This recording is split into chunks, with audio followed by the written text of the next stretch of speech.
बंदी छोड़ सतगुरु रामपाल जी परमेश्वर जी की जय हो।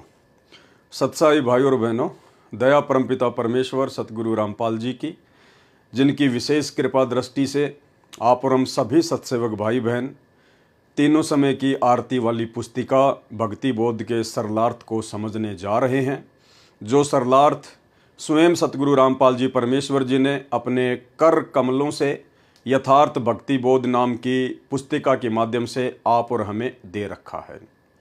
हमने केवल परमपिता परमेश्वर जी के द्वारा किए गए सरलार्थ को वीडियो के माध्यम से समझना है, जानना है, भक्ति मार्ग के गूढ़ रहस्यों को पहचानना है और गुरुदेव भगवान के चरणों के प्रति उनको परमेश्वर मानते हुए दृढ़ हो जाना है। भाई और बहनों, ये तीसरा वीडियो है और अब आगे जो बातें होंगी वो मंगलाचरण से शुरू होंगी, लेकिन मंगलाचरण को पढ़ने से पहले आप और हम सभी भगत भाई बहनों ने परमेश्वर रामपाल जी की वर्तमान समय में परमात्मा वाली वास्तविक स्थिति को जानना बहुत जरूरी है। जब तक हम सतगुरु रामपाल जी परमेश्वर जी के परमेश्वर वाली स्थिति को नहीं जानेंगे, नहीं पहचानेंगे, तब तक हमें भक्ति बोध का सरलार्थ समझ में नहीं आएगा। और उनकी वास्तविक परमात्मा वाली स्थिति को जानने के लिए, समझने के लिए हमने आदरणीय गरीबदास जी महाराज जी की जीवन लीला को पढ़ना पड़ेगा, उनकी जीवन लीला को समझना पड़ेगा। उसके बाद हमें भली भांति समझ में आ जाएगा कि वर्तमान में सतगुरु रामपाल जी कौन हैं। एक साधारण व्यक्ति हैं, साधारण संत हैं, या फिर आम इंसान के चोले में स्वयं सारी सृष्टि के रचनहार कबीर देव हैं। तो भाई और बहनों, समय ज़्यादा ना गवाते हुए हम परमपिता परमेश्वर सतगुरु रामपाल जी का जयकारा लगाएंगे, परमेश्वर जी से आशीर्वाद प्राप्त करेंगे कि परमेश्वर हमें सूक्ष्म दृष्टि प्रदान करें, ताकि हम आपके द्वारा किए गए सरलार्थ को भली भांति पहचान सकें, जान सकें, समझ सकें। तो चलिए परमेश्वर जी से वंदना करते हैं, परमात्मा जी का जयकारा लगाते हैं।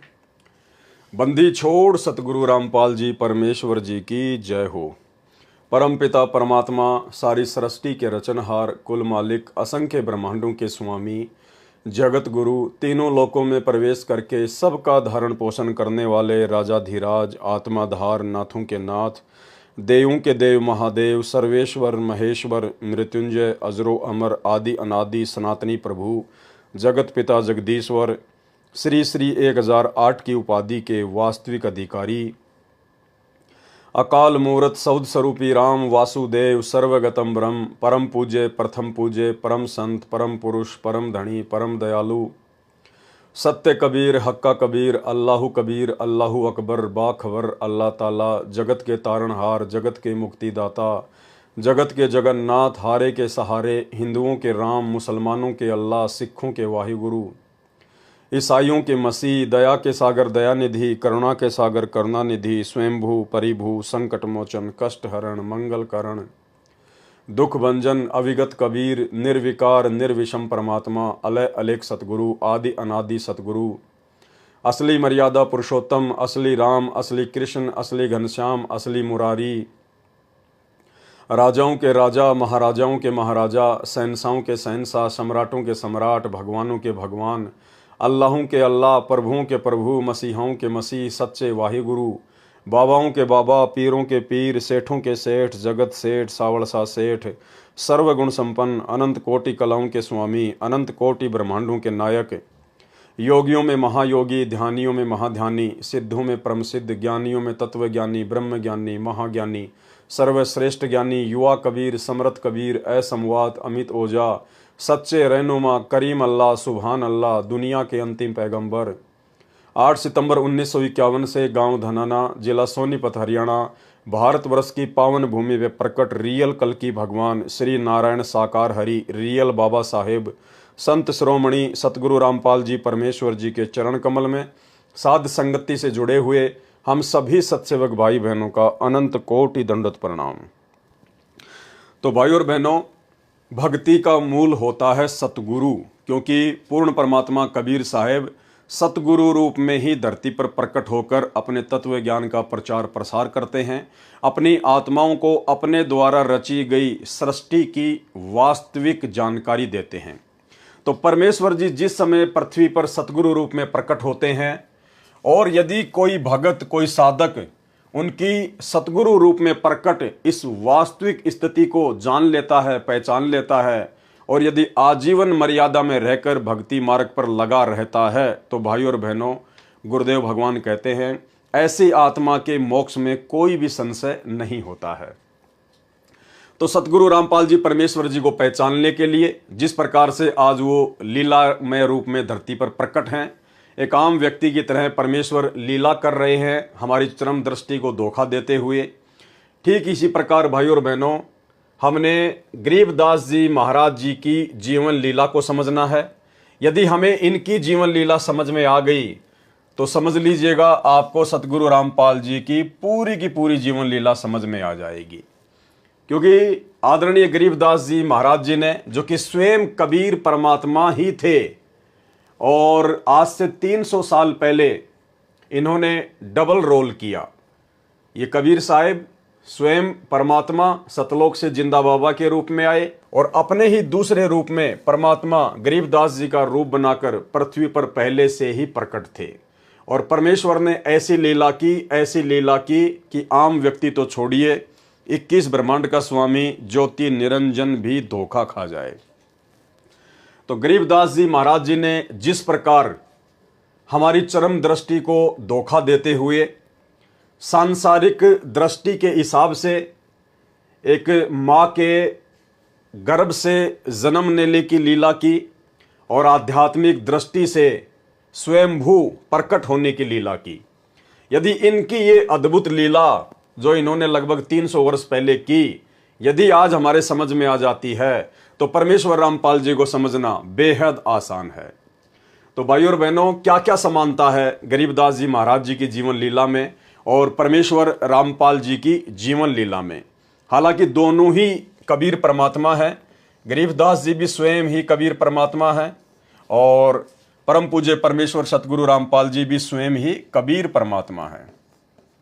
लेकिन हमारे लिए वर्तमान में सबसे ज़्यादा महत्व, सबसे अहम महत्व परम पूज्य परमेश्वर रामपाल जी का रहेगा, क्योंकि परमेश्वर रामपाल जी हमारे पूज्य गुरुदेव भगवान के रूप में प्रकट हैं।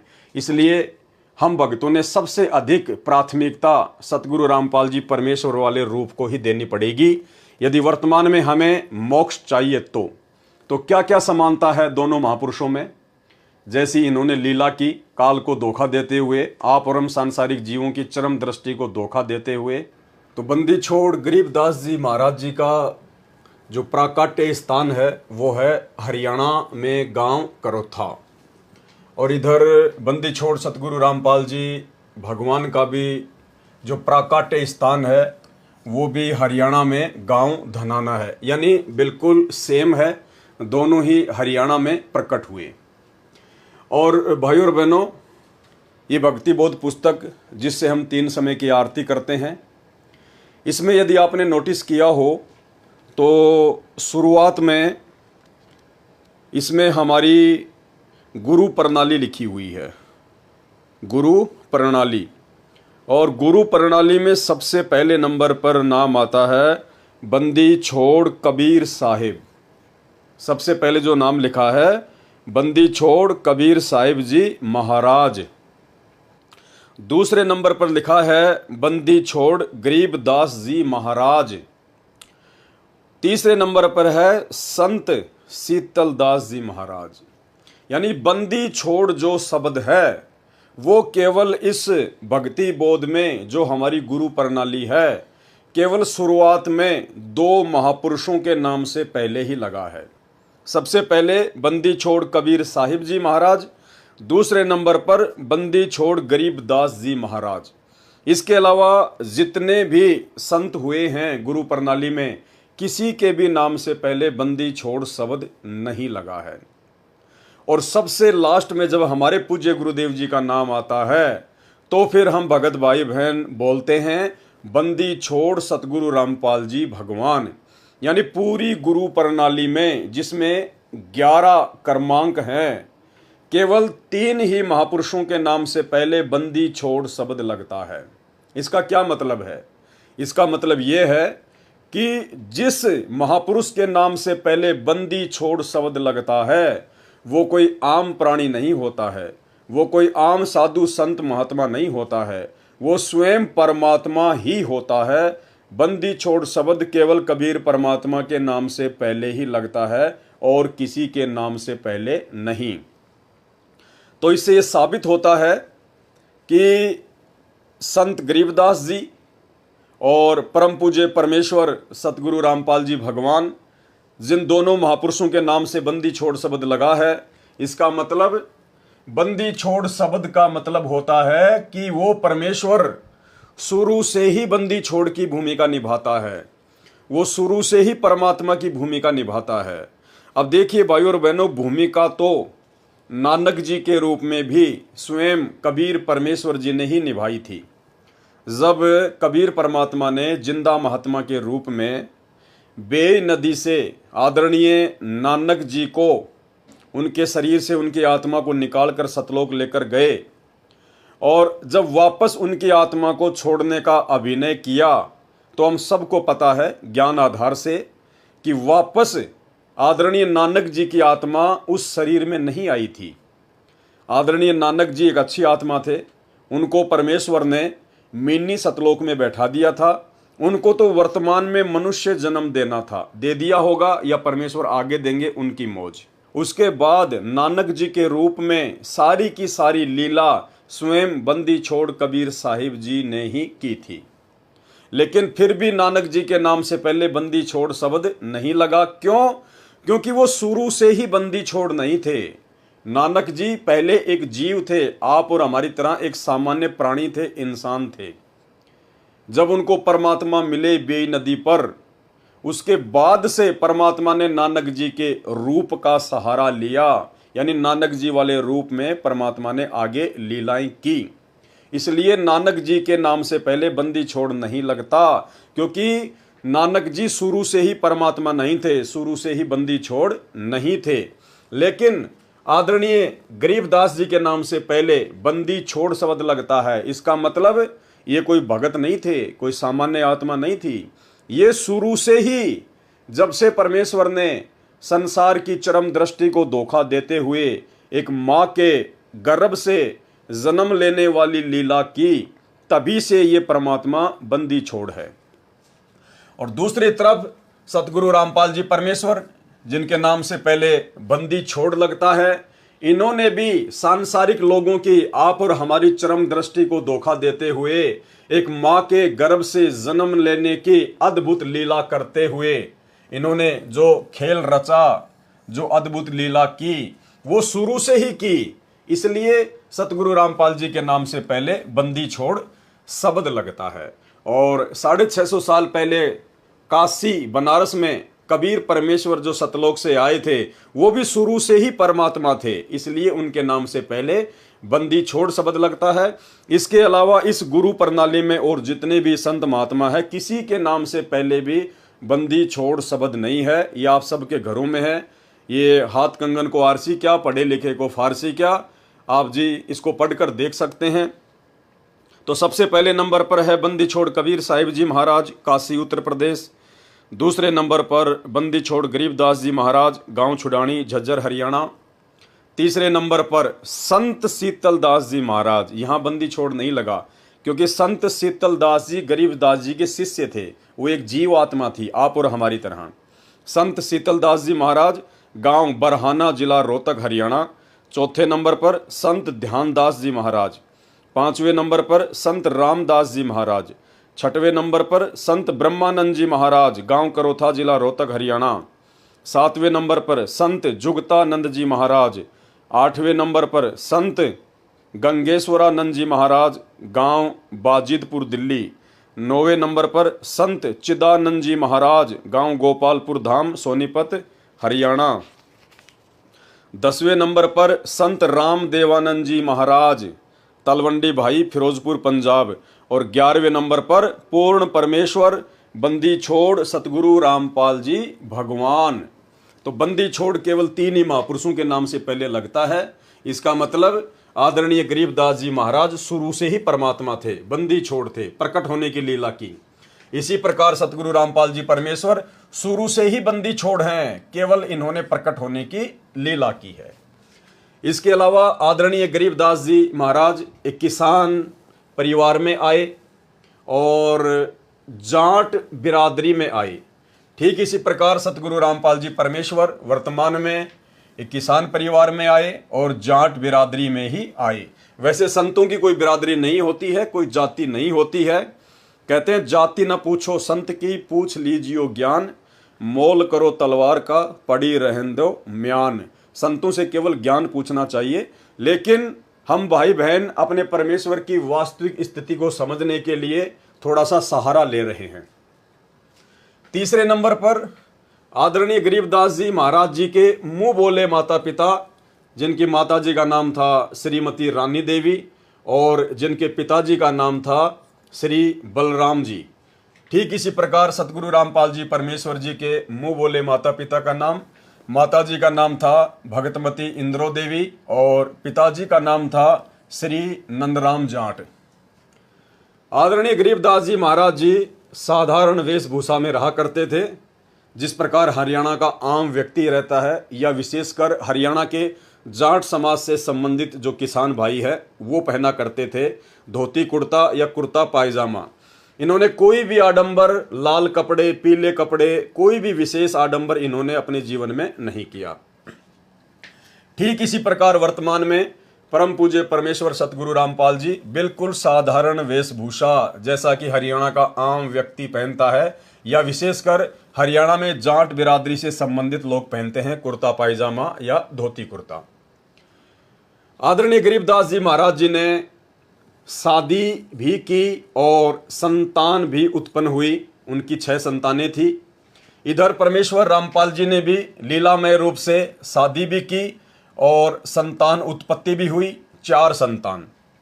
यहाँ एक चीज हमें समझने की आवश्यकता है भाइयों और बहनों, क्योंकि यह अध्यात्म है, ये काल मिनट मिनट में मन में शंका पैदा करेगा।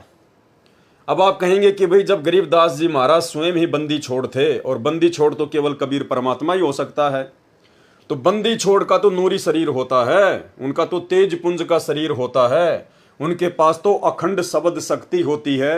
वे आप और हम जैसे आम प्राणियों की तरह शरीर से बच्चे पैदा नहीं करते। तो फिर कैसे उन्होंने शादी की, क्यों उन्होंने संतान उत्पत्ति की? तो भाई और बहनों, सारा का सारा जो खेल है ये परमेश्वर की लीला के अंतर्गत है।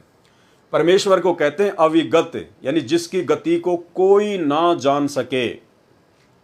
ये लीला परमपिता परमेश्वर जी ने क्यों की, आदरणीय गरीबदास जी ने क्यों की? क्योंकि जब परमेश्वर सतगुरु रूप में धरती पर प्रकट होते हैं तो ये काल उस समय तक धरती पर इतना पाखंड फैला देता है, शास्त्रों के विरुद्ध समाज में इतना मनमाना आचरण फैला देता है कि आदमी भक्ति और भगवान की परिभाषा से कोसों दूर हो जाता है। तो आदरणीय गरीबदास जी महाराज जी के आने से पहले, प्रकट होने से पहले, आम समाज में भक्ति मार्ग में एक धारणा प्रचलित थी कि भाई अगर परमात्मा प्राप्ति करनी है तो आजीवन ब्रह्मचार्य का पालन करना पड़ेगा, गृहस्थ जीवन में रह के परमात्मा की प्राप्ति नहीं की जा सकती। तो इस मिथ्या का, इस झूठ का, इस पाखंड का, इस शास्त्र विरुद्ध मनमाने आचरण का खंडन करते हुए आदरणीय गरीबदास जी महाराज जी ने लीलामय रूप से शादी भी की और 6 बच्चे भी उत्पन्न किए। और इन्होंने समाज में एक संदेश दिया कि जिस प्रकार से मैं गरीबदास शादीशुदा होते हुए, संतान उत्पत्ति करते हुए मैंने अंत में परमात्मा पाया, मैंने मोक्ष की प्राप्ति की। अर्थात यदि आपकी भक्ति विधि सही है, आपका गुरु पूर्ण है और आप यदि आजीवन गुरु मर्यादा में और गुरु वचन में रहते हैं तो आपके मोक्ष में कोई संशय नहीं है। भाई और बहनों, इस बात को और अच्छे से समझने के लिए, क्योंकि गरीबदास जी के जीवन से ही हमने सतगुरु रामपाल जी परमेश्वर जी के जीवन को समझना है, ठीक यही लीला सतगुरु रामपाल जी परमेश्वर जी ने की। इसी मिथ्या धारणा को तोड़ने के लिए सतगुरु रामपाल जी परमेश्वर जी ने वैसी ही लीला की, क्योंकि परमेश्वर ने यह दिखाना था कि गरीबदास जी के जीवन को आधार बनाकर ही मेरे भगत मेरी जीवन लीला को समझ पाएंगे। तो परमेश्वर सतगुरु रामपाल जी ने आदरणीय गरीबदास जी महाराज जी के शादी विवाह करने और संतान उत्पत्ति करने को लेकर अपने सत्संग में क्या बताया। परमेश्वर ने बताया कि गरीबदास जी तो स्वयं बंदी छोड़ थे, परमात्मा थे, उनको बच्चे उत्पन्न करने की आवश्यकता नहीं थी, लेकिन उन्होंने ऐसा क्यों किया? समाज में प्रचलित उस झूठी धारणा का खंडन करने के लिए कि भैया गृहस्थ आश्रम में रहकर यदि आप संयमित रहते हैं और यदि आप पूर्ण गुरु धारण करके आजीवन मर्यादा में रह के भक्ति करते हैं तो इस आत्मा के पूर्ण मोक्ष में कोई संशय नहीं है। तो सुनिए सतगुरु रामपाल जी परमेश्वर जी के मुख कमल से वो अमर सत्संग, जिसमें उन्होंने आदरणीय गरीबदास जी महाराज जी के पूर्ण परमात्मा होते हुए भी शादी करने और बच्चे उत्पन्न करने को लेकर क्या कुछ कहा है। और उसके बाद में आपको आसानी से समझ में आ जाएगा कि ठीक वही लीला सतगुरु रामपाल जी परमेश्वर जी ने वर्तमान में शादी करने और संतान उत्पत्ति करके की है। तो सुनिए गुरुदेव के मुख कमल से छोटा सा सत्संग। लेकिन बंदी छोड़ गरीबदासियों ने इसको बहुत आसान किया है। इसको ऐसा मार्ग बता दिया है कि आप काम करते हुए अपने खेत में, जैसे उन्होंने उदाहरण दे के बताया, नहीं तो उस भगवान ने यहां पर आने की कोई आवश्यकता नहीं थी और ना ही उन्होंने बच्चे पैदा करने की आवश्यकता थी, क्योंकि वो पूर्ण ब्रह्म परमात्मा थे। लेकिन हमारे इस भ्रम को दूर करने के लिए कि आपके मन में क्या जमा हो चुकी, हमारे अंदर भी यही थी। हम तो एक साधारण सा अपना नाम ले लिया करते थे, आरती कर लिया करते थे, जब तक हमने पूर्ण ज्ञान नहीं हुआ था। इस उद्देश्य से कि हमारे थोड़े बहुत काम सर जाएंगे, भगवान की आरती कर लें, बाकी प्राप्ति की हमें कोई उम्मीद नहीं थी, परमात्मा प्राप्ति की। जब से बंदी छोड़ गरीबदासियों का, कबीर साहिब का ज्ञान देखा, इसको समझा, और वे साथ में ये भी पता चला कि ये गृहस्थी थे, बाल बच्चेदार थे, इन्होंने अपने बच्चों के सारी ये क्रियाक्रम किया, विवाह भी किया और साथ में उनका पालन पोषण भी किया और फिर भक्ति करके परमात्मा प्राप्ति भी की। तो जब हमारे मन में यह कुछ उत्सुकता पैदा हुई कि जब बंदी छोड़ गरीबदास जी सारे काम को करते हुए पार हुए तो हम भी हो सकते हैं। उसके बाद आदरणीय गरीबदास जी महाराज जी को सतलोक से चलकर स्वयं परमात्मा आकर मिले। कहाँ मिले? गांव छुडानी के खेतों में। जिस समय गरीबदास जी महाराज अपने कुछ 10-12 साथियों के साथ में गायें चरा रहे थे, उस समय जिंदा महात्मा के रूप में कबीर परमेश्वर इनको आकर मिले और जिसके प्रत्यक्ष दृष्टा इनके साथी 8-10 जो गवाले थे, जो पाली थे, जो इनके साथ में गौवें चरा रहे थे, उन्होंने भी उनको देखा। ठीक इसी प्रकार सतगुरु रामपाल जी परमेश्वर, अब हालांकि ये तो स्वयं ही परमात्मा है, स्वयं ही परमेश्वर हैं, इनको कौन आके मिलेगा, लेकिन फिर भी परमेश्वर जी ने एक आम व्यक्ति की भूमिका निभाते हुए ये दर्शाया कि मुझे भी मार्च 1997 में दिन के 10 बजे कबीर परमात्मा आकर मिले। ये सत्संग आपने गुरुदेव भगवान के मुख कमल से कई बार सुन रखा होगा, जिसमें गुरुदेव ने कहा है कि सन 1997 में जब वो ठीक का समय आया कि जब आवेगा 5500 पांचा, तब ये वचन मेरा होगा साचा। 5000 और 500 जब कलयुग बीत जाए, महापुरुष फरमान तब जग तारन को आए। तो कलयुग के 5500 वर्ष सन 1997 में कंप्लीट होते हैं।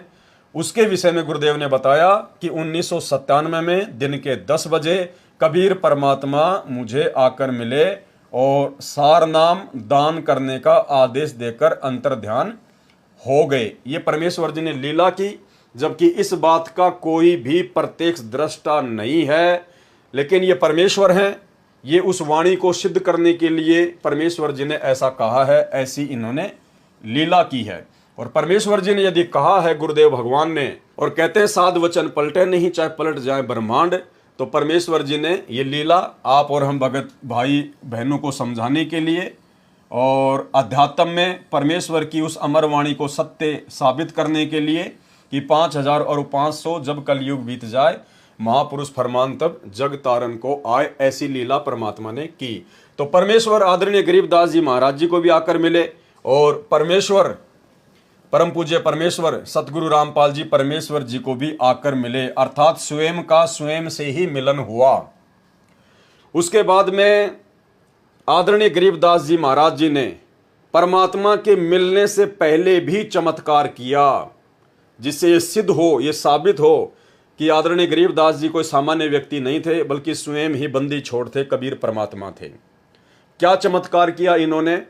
जब आदरणीय गरीबदास जी महाराज लीलामय रूप से मात्र 3 ही दिन के हुए थे, मात्र 3 ही दिन के, तीसरे दिन इन्होंने अर्जुन और सरजुन को गांव छुडानी में बुलवाकर सार नाम दिया। कब? मात्र 3 दिन की आयु में, जब गरीबदास जी मात्र 3 दिन के ही थे। तो इससे साबित होता है कि गरीबदास जी महाराज जी स्वयं परमात्मा थे, स्वयं ही कबीर साहिब थे। अब यहां सतगुरु रामपाल जी परमेश्वर जी ने परमात्मा के मिलने से पूर्व, यानी 1997 में परमात्मा के मिलने से पूर्व उन्होंने क्या चमत्कार किया, कैसे उन्होंने ये साबित किया कि मैं स्वयं कबीर परमात्मा हूं, कोई परमात्मा का भेजा हुआ संत नहीं हूं। तो परमात्मा के मिलन से पूर्व चमत्कार सन 1992 की यह घटना है, क्योंकि सतगुरु रामपाल जी परमेश्वर जी ने लीलामय रूप से मुंह बोला गुरु बनाते हुए आदरणीय राम देवानंद जी को 17 फरवरी 1988 को नाम दीक्षा ली थी। और आदरणीय राम देवानंद जी से परमात्मा ने लीलामय रूप में सत्संग करने की जो आज्ञा थी वो ली थी 1993 में। लेकिन घटना है 1992 की, सन 1992 की यह घटना है, जिस समय परमात्मा केवल एक भगत की भूमिका में थे, एक आम व्यक्ति की भूमिका में थे। तो 1992 की वो घटना जिसका जिक्र परमात्मा ने अपने ही छोटे भाई महेंद्र के मुख से करवाया। सतगुरु रामपाल जी परमेश्वर जी के छोटे भाई महेंद्र जी, जिन्होंने अपना इंटरव्यू दिया सन 2013 में सतलोक आश्रम बरवाला में, और अपने इंटरव्यू में उन्होंने कहा कि एक समय मेरी नौकरी भी रोहतक में थी, क्योंकि वो हरियाणा पुलिस में डीजी के ड्राइवर थे, और सतगुरु रामपाल जी परमेश्वर जी उस समय जूनियर इंजीनियर की नौकरी करते थे। तो दोनों की पोस्टिंग हरियाणा के रोहतक में थी। तो महेंद्र जी ने बताया कि जब लंच होता था तो गुरुजी मेरे पास में आ जाया करते थे। उस समय तक मैंने नाम दीक्षा नहीं ली थी, वो मुझे बहुत समझाया करते थे, लेकिन ये ज्ञान मेरी समझ में नहीं आया। लेकिन काफ़ी समय बाद में जब उन्होंने ज़्यादा ही दबाव डाला तो मैंने कहा जी मैं भक्ति तो कर लूँ, मैं नाम दीक्षा तो ले लूँ, लेकिन मेरे से शराब नहीं छूटती है, ये ड्रिंक करना नहीं छूट रहा मेरे से। तो सन 1992 में, जिस समय तक सतगुरु रामपाल जी स्वयं भक्ति किया करते थे, एक भगत की भूमिका में थे, 1992 में सतगुरु रामपाल जी परमेश्वर जी ने अपने छोटे भाई महेंद्र को आशीर्वाद दिया, उनसे कहा कि जा आज के बाद नहीं पिएगा। और भाइयों और बहनों, महेंद्र ने कहा कि वो 1992 का दिन है और आज का दिन है, मैंने शराब को छुआ तक नहीं है। तो घटना 1992 की, जिस समय सतगुरु रामपाल जी परमेश्वर जी एक भगत की भूमिका में थे, और एक भगत, इस कबीर पंथ में भगत का ये नियम होता है कि वो ना किसी को आशीर्वाद दे सकता है, ना किसी का आशीर्वाद ले सकता है। लेकिन परमेश्वर रामपाल जी ने अपने आप को परमात्मा साबित करना था, इसलिए परमेश्वर ने परमात्मा के मिलन से पूर्व एक भगत की भूमिका में सन 1992 में यह चमत्कार किया, और उसके बाद महेंद्र का जीवन बदल गया। उसने कभी जिंदगी में शराब को छुआ भी नहीं। ये महेंद्र का कहना है कि मैंने शराब को छुआ नहीं, उसने छुआ या नहीं छुआ ये हमें नहीं पता, लेकिन उसका अपने इंटरव्यू में ये कहना है। लेकिन घटना 1992 की है, जो महेंद्र जी स्वयं अपने मुख कमल से बोल रहे हैं। तो सुनिए महेंद्र जी का ये छोटा सा इंटरव्यू, ताकि आपको यकीन हो कि हाँ, सतगुरु रामपाल जी परमेश्वर शुरू से ही परमात्मा है, ना कि 1994 में या 97 में जाकर वो परमात्मा बने हैं।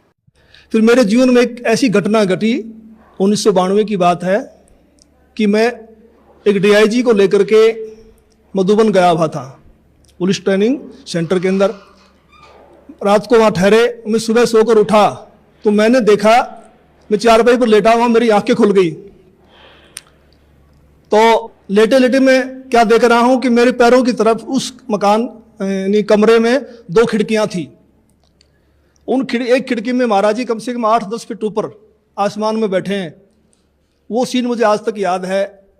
काले रंग के चश्मे लगा रखे थे, लाइनिंग वाला शर्ट, काली पैंट, और ऐसे बैठे हैं जैसे पद्मासन होता है, हाथ जोड़कर।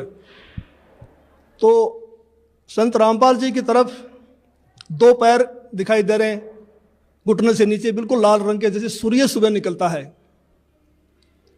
तो मैं देख कर डर गया।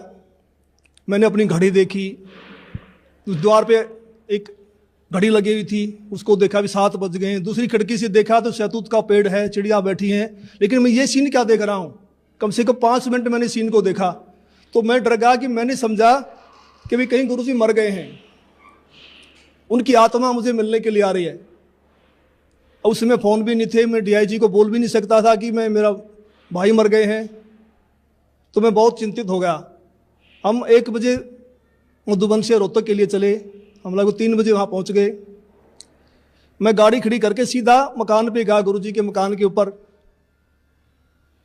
तो जाके मैंने देखा गुरुजी ठीक ठाक मिले, मन में शांति हुई। तो गुरुजी ने पूछा भी कैसे आना हुआ आज दिन में, कैसे टाइम मिल गया। तो मैंने घटना के बारे में बताया। मैंने कहा जी मैंने तो ऐसे ऐसे एक घटना देखी सुबह सुबह, मैं डर गया कहीं आप मर ना गए हो। तो महाराज जी ने कहा कि मेरे स्वरूप में कबीर परमेश्वर आए थे और अब आपको भक्ति मिल जाएगी।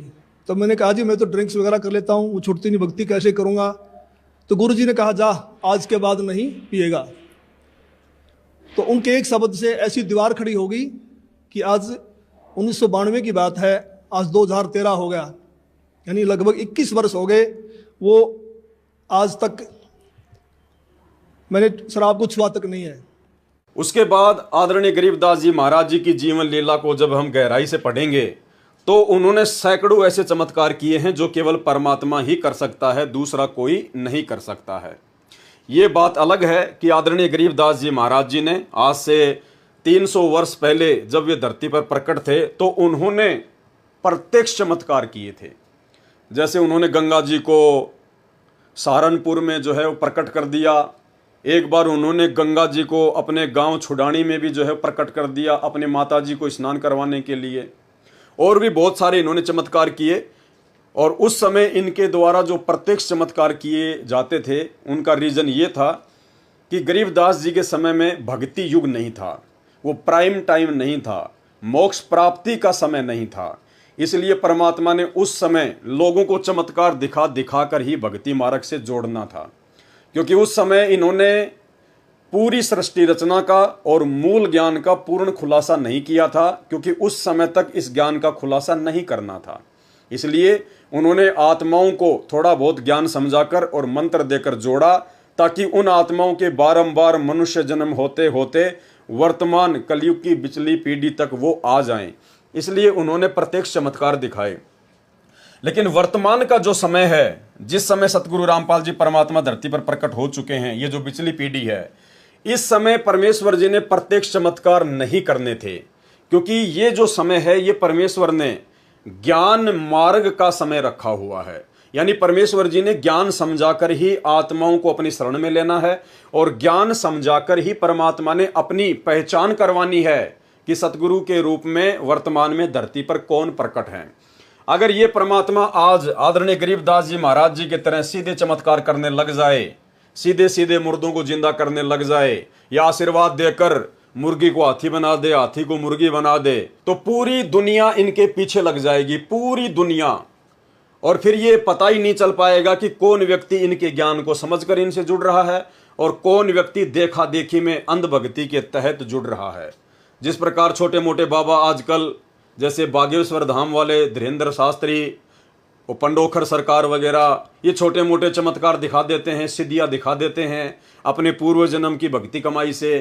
किसी के काका मामा चाचा फूफा का नाम बता देते हैं, तेरे मन में क्या है वो बता देते हैं, जिस कारण से आज लाखों लोग उनके पीछे अंधे होके लग रहे हैं।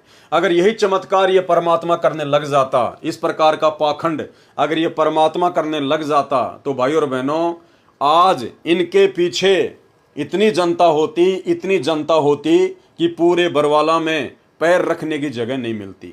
लेकिन परमेश्वर ने ऐसा नहीं करना था, क्योंकि ये भक्ति मार्ग है, यथार्थ सत्य भक्ति मार्ग है, शास्त्र अनुकूल भक्ति मार्ग है।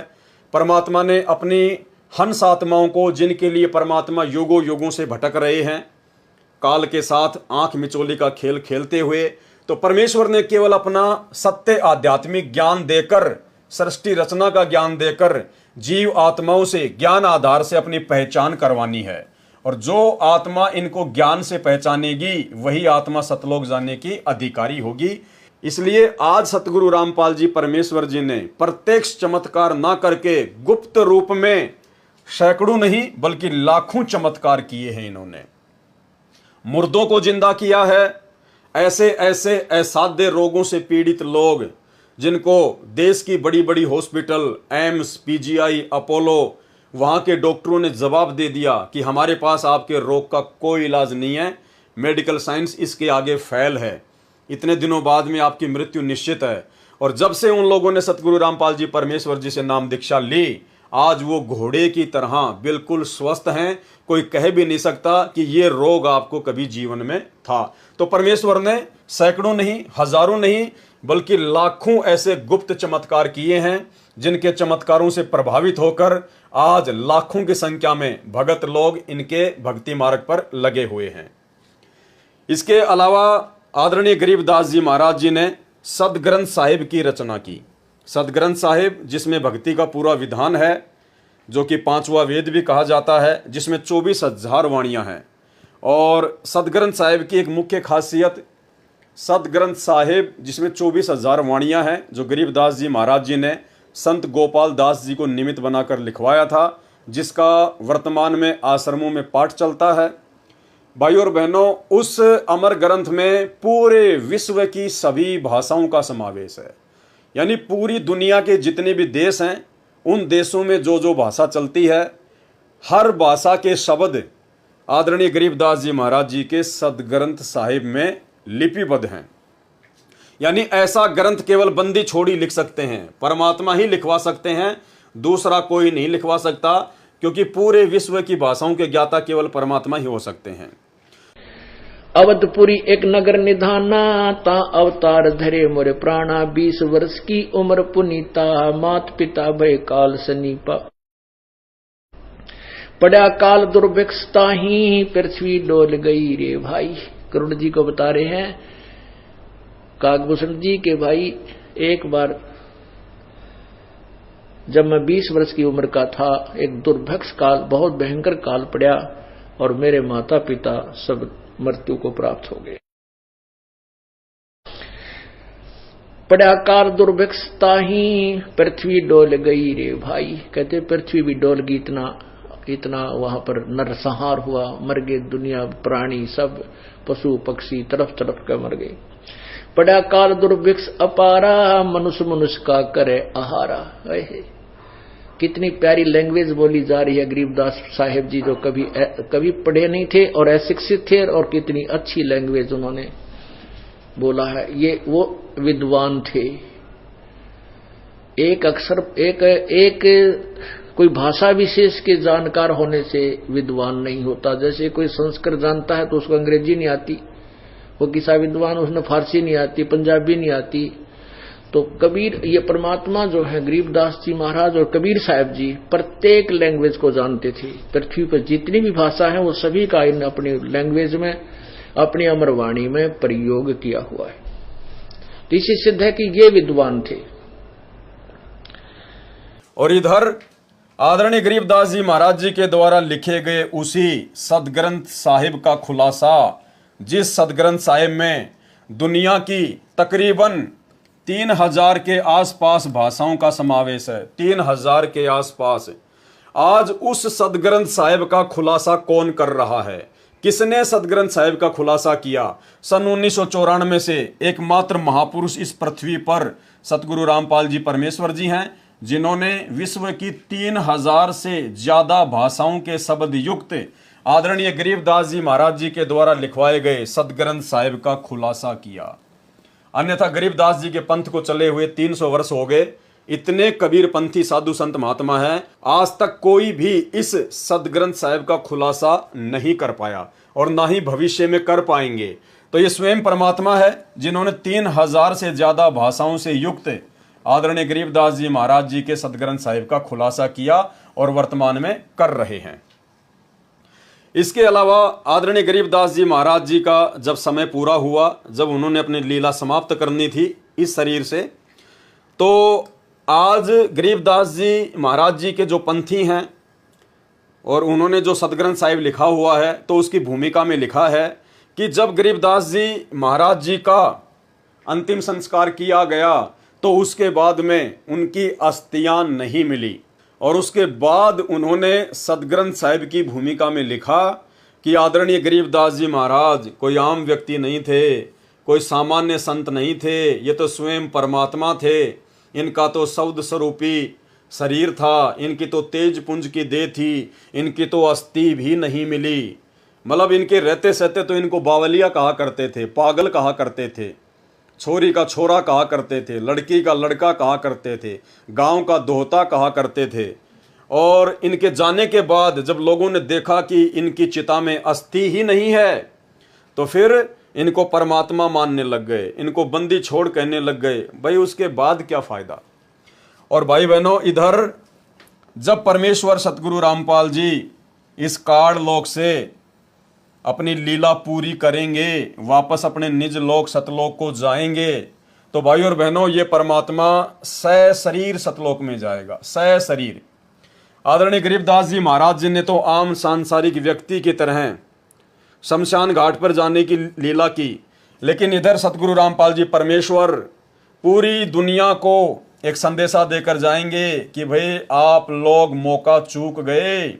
यहाँ तो स्वयं बंदी छोड़ धरती पर विराजमान थे सतगुरु रामपाल जी के रूप में, ये परमात्मा सशरीर सतलोक जाएंगे, सशरीर सतलोक जाएंगे। और तभी इनका ये भक्ति मार्ग यथार्थ 13वां कबीर पंथ 1000 वर्ष तक निर्बाध रूप से और उसके बाद कई लाखों वर्ष तक इस कलयुग में चलेगा। इसलिए परमात्मा ऐसी ही लीला यहाँ से करके जाएंगे ताकि दुनिया इनको परमेश्वर मानकर फिर इनके भक्ति मार्ग पर दृढ़ता से लगी रहेगी। इसके अलावा जब आदरणीय गरीबदास जी महाराज जी ने छुड़ानी में अपना शरीर छोड़ा, उसके बाद में उसी शरीर में उसी अवस्था में ये उत्तर प्रदेश के सहारनपुर में अपने प्रिय भगत भूमड़ सैनी के घर पर प्रकट हो गए। भगत भूमड़ दास अर्थात भूमड़ सैनी जो इनका भगत था, जो सहारनपुर से सत्संग सुनने के लिए गांव छुड़ानी में आया करता था। एक समय जब वो भगत आया हुआ था तो गुरुदेव भगवान ने बताया कि आदरणीय गरीबदास जी ने कहा कि भाई आज के बाद आपको गांव छुड़ानी में नहीं आना है। कारण पूछा तो परमेश्वर जी ने बताया, गरीबदास जी ने बताया कि मैं आपके पास सहारनपुर में ही आऊँगा। तो इन्होंने छुड़ानी में शरीर छोड़ने के बाद में उसी शरीर में ये लगभग 35 वर्ष तक उत्तर प्रदेश के सहारनपुर में रहे। और भाई और बहनों, इधर सतगुरु रामपाल जी परमेश्वर वर्तमान में भी शब्द रूप में अपने सतसेवक बच्चों के घरों पर विराजमान हैं, प्रकट हैं। और सतलोक जाने के बाद भी ये परमात्मा शब्द रूप में अपने प्रत्येक बच्चे के साथ में, अपने प्रत्येक भक्तों के घरों में, जो भगत अपने घर को ही आश्रम बना लेंगे उन भक्तों के घरों पर परमात्मा विराजमान रहेंगे, प्रकट रहेंगे शब्द रूप में। और जब भगत को आवश्यकता पड़ी परमेश्वर के शरीर की, तो ये तो परमात्मा है, ये तो शरीर भी धारण कर लेगा, इसमें कोई संशय नहीं है। और इस प्रकार की लीलाएं परमात्मा करेंगे जिससे भक्तों का दृढ़ विश्वास भक्ति मार्ग पर लाखों साल तक बना रहेगा। तो भाइयों और बहनों, ये कुछ समानताएं हैं जो हमें ये शिक्षा देती हैं, हमारे विश्वास को दृढ़ करती हैं कि जिस प्रकार आदरणीय गरीबदास जी महाराज जी ने भी एक आम व्यक्ति की लीला की, एक आम सांसारिक पुरुष की इन्होंने लीला की, और अंत में पता चला कि ये तो परमात्मा थे, तो बंदी छोड़ते स्वयं ही कबीर साहिब थे। और इधर वही सारी की सारी लीला सतगुरु रामपाल जी परमेश्वर जी ने की है और कर रहे हैं और आने वाले समय में करेंगे। तो इससे साबित हो जाता है कि सतगुरु रामपाल जी परमेश्वर धरती पर स्वयं परमात्मा हैं, बंदी छोड़ हैं, सारी सृष्टि के रचनहार हैं। और हम भक्तों को किसी भी प्रकार का कोई डाउट इनकी लीला के ऊपर, इनके लीला में जीवन चरित्र के ऊपर नहीं होना चाहिए। इसके अलावा आदरणीय गरीबदास जी महाराज जी ने 24,000 वाणियों से युक्त सतग्रंथ साहिब को लिखवाया, उनकी रचना करवाई, लेकिन आदरणीय गरीबदास जी महाराज जी ने उन वाणियों का कभी खुलासा नहीं किया, कभी भी इन्होंने खुलासा नहीं किया, केवल वाणियां इन्होंने लिखवा दी सदग्रंथ साहिब के रूप में। और इधर सतगुरु रामपाल जी परमेश्वर जी उसी सदग्रंथ साहिब का खुलासा कर रहे हैं। भक्ति बोध, यथार्थ भक्ति बोध नामक पुस्तक में उन्होंने आदरणीय गरीबदास जी महाराज जी के सदग्रंथ साहिब का खुलासा किया। और सन 1994 में जब सतगुरु रामपाल जी परमेश्वर जी ने सत्संग करना शुरू किए, तो सन 1994 से लेकर 2000 तक आदरणीय गरीबदास जी महाराज जी के सदग्रंथ साहिब को आधार बनाकर ही सतगुरु रामपाल जी ने सत्संग किए, प्रवचन किए और उस ग्रंथ साहिब का पूर्ण खुलासा किया। आप जी 1997 के जिंद के सत्संग, रोहतक के सत्संग और करोथा के सत्संग सुन सकते हैं। वो जितने भी सत्संग हैं जो कि ऑडियो में हैं, सारे के सारे आदरणीय गरीबदास जी महाराज जी के द्वारा लिपिबद्ध करवाए गए विश्व की 3000 से ज्यादा भाषाओं के शब्दों युक्त सदग्रंथ साहिब को आधार बनाकर ही पूज्य गुरुदेव जी ने सत्संग किया। तो लिखा आदरणीय गरीबदास जी महाराज जी ने और आज उसका खुलासा किया सतगुरु रामपाल जी परमेश्वर जी ने। यानी पूरे विश्व की भाषाओं के जानकार या तो गरीबदास जी महाराज जी थे या वर्तमान में सतगुरु रामपाल जी परमेश्वर जी हैं। अवधपुरी एक नगर निधाना, ता अवतार धरे मोरे प्राणा। 20 वर्ष की उम्र पुनीता, मात पिता भय काल सनीपा। पड़ा काल दुर्भिक्षता ही, पृथ्वी डोल गई रे भाई। करुण जी को बता रहे हैं काकभूषण जी के भाई, एक बार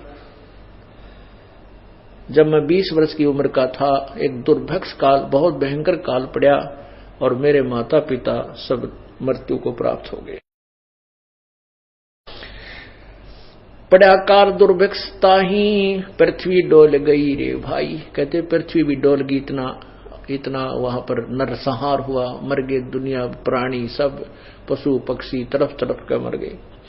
पड़ा काल दुर्भिक्ष अपारा, मनुष्य मनुष्य का करे आहारा।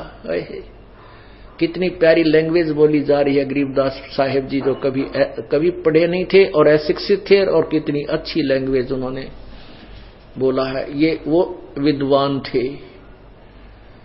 एक अक्षर एक कोई भाषा विशेष के जानकार होने से विद्वान नहीं होता। जैसे कोई संस्कृत जानता है तो उसको अंग्रेजी नहीं आती, वो किसा विद्वान, उसने फारसी नहीं आती, पंजाबी नहीं आती।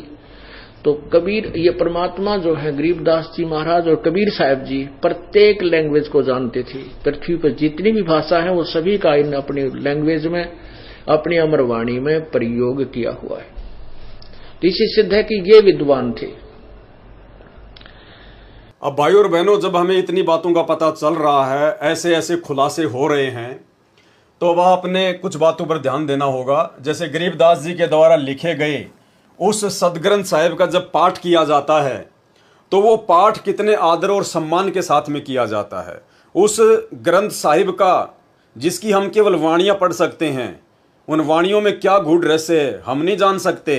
उसके बावजूद भी जब आश्रमों में उसका पाठ होता है, तो उस सदग्रंथ साहिब को कितने आदर और सम्मान के साथ में अपने हाथों में लेकर पाठ स्थल पर लाया जाता है, कैसे उसको ढक के रखा जाता है, कितना उसको इज्जत दी जाती है। तो ठीक इसी प्रकार भाई और बहनों, यही विशेष आदर और सम्मान वर्तमान में सतगुरु रामपाल जी परमेश्वर जी ने उसी सदग्रंथ साहिब से मुख्य वाणियां निकालकर हमें जो भक्ति बोध पुस्तक बनाकर दी है 3 समय की आरती के लिए, तो हमारा भी ये दायित्व बनता है, कर्तव्य बनता है कि हम इस पुस्तिका का विशेष तौर पर स्वच्छता का ध्यान रखें।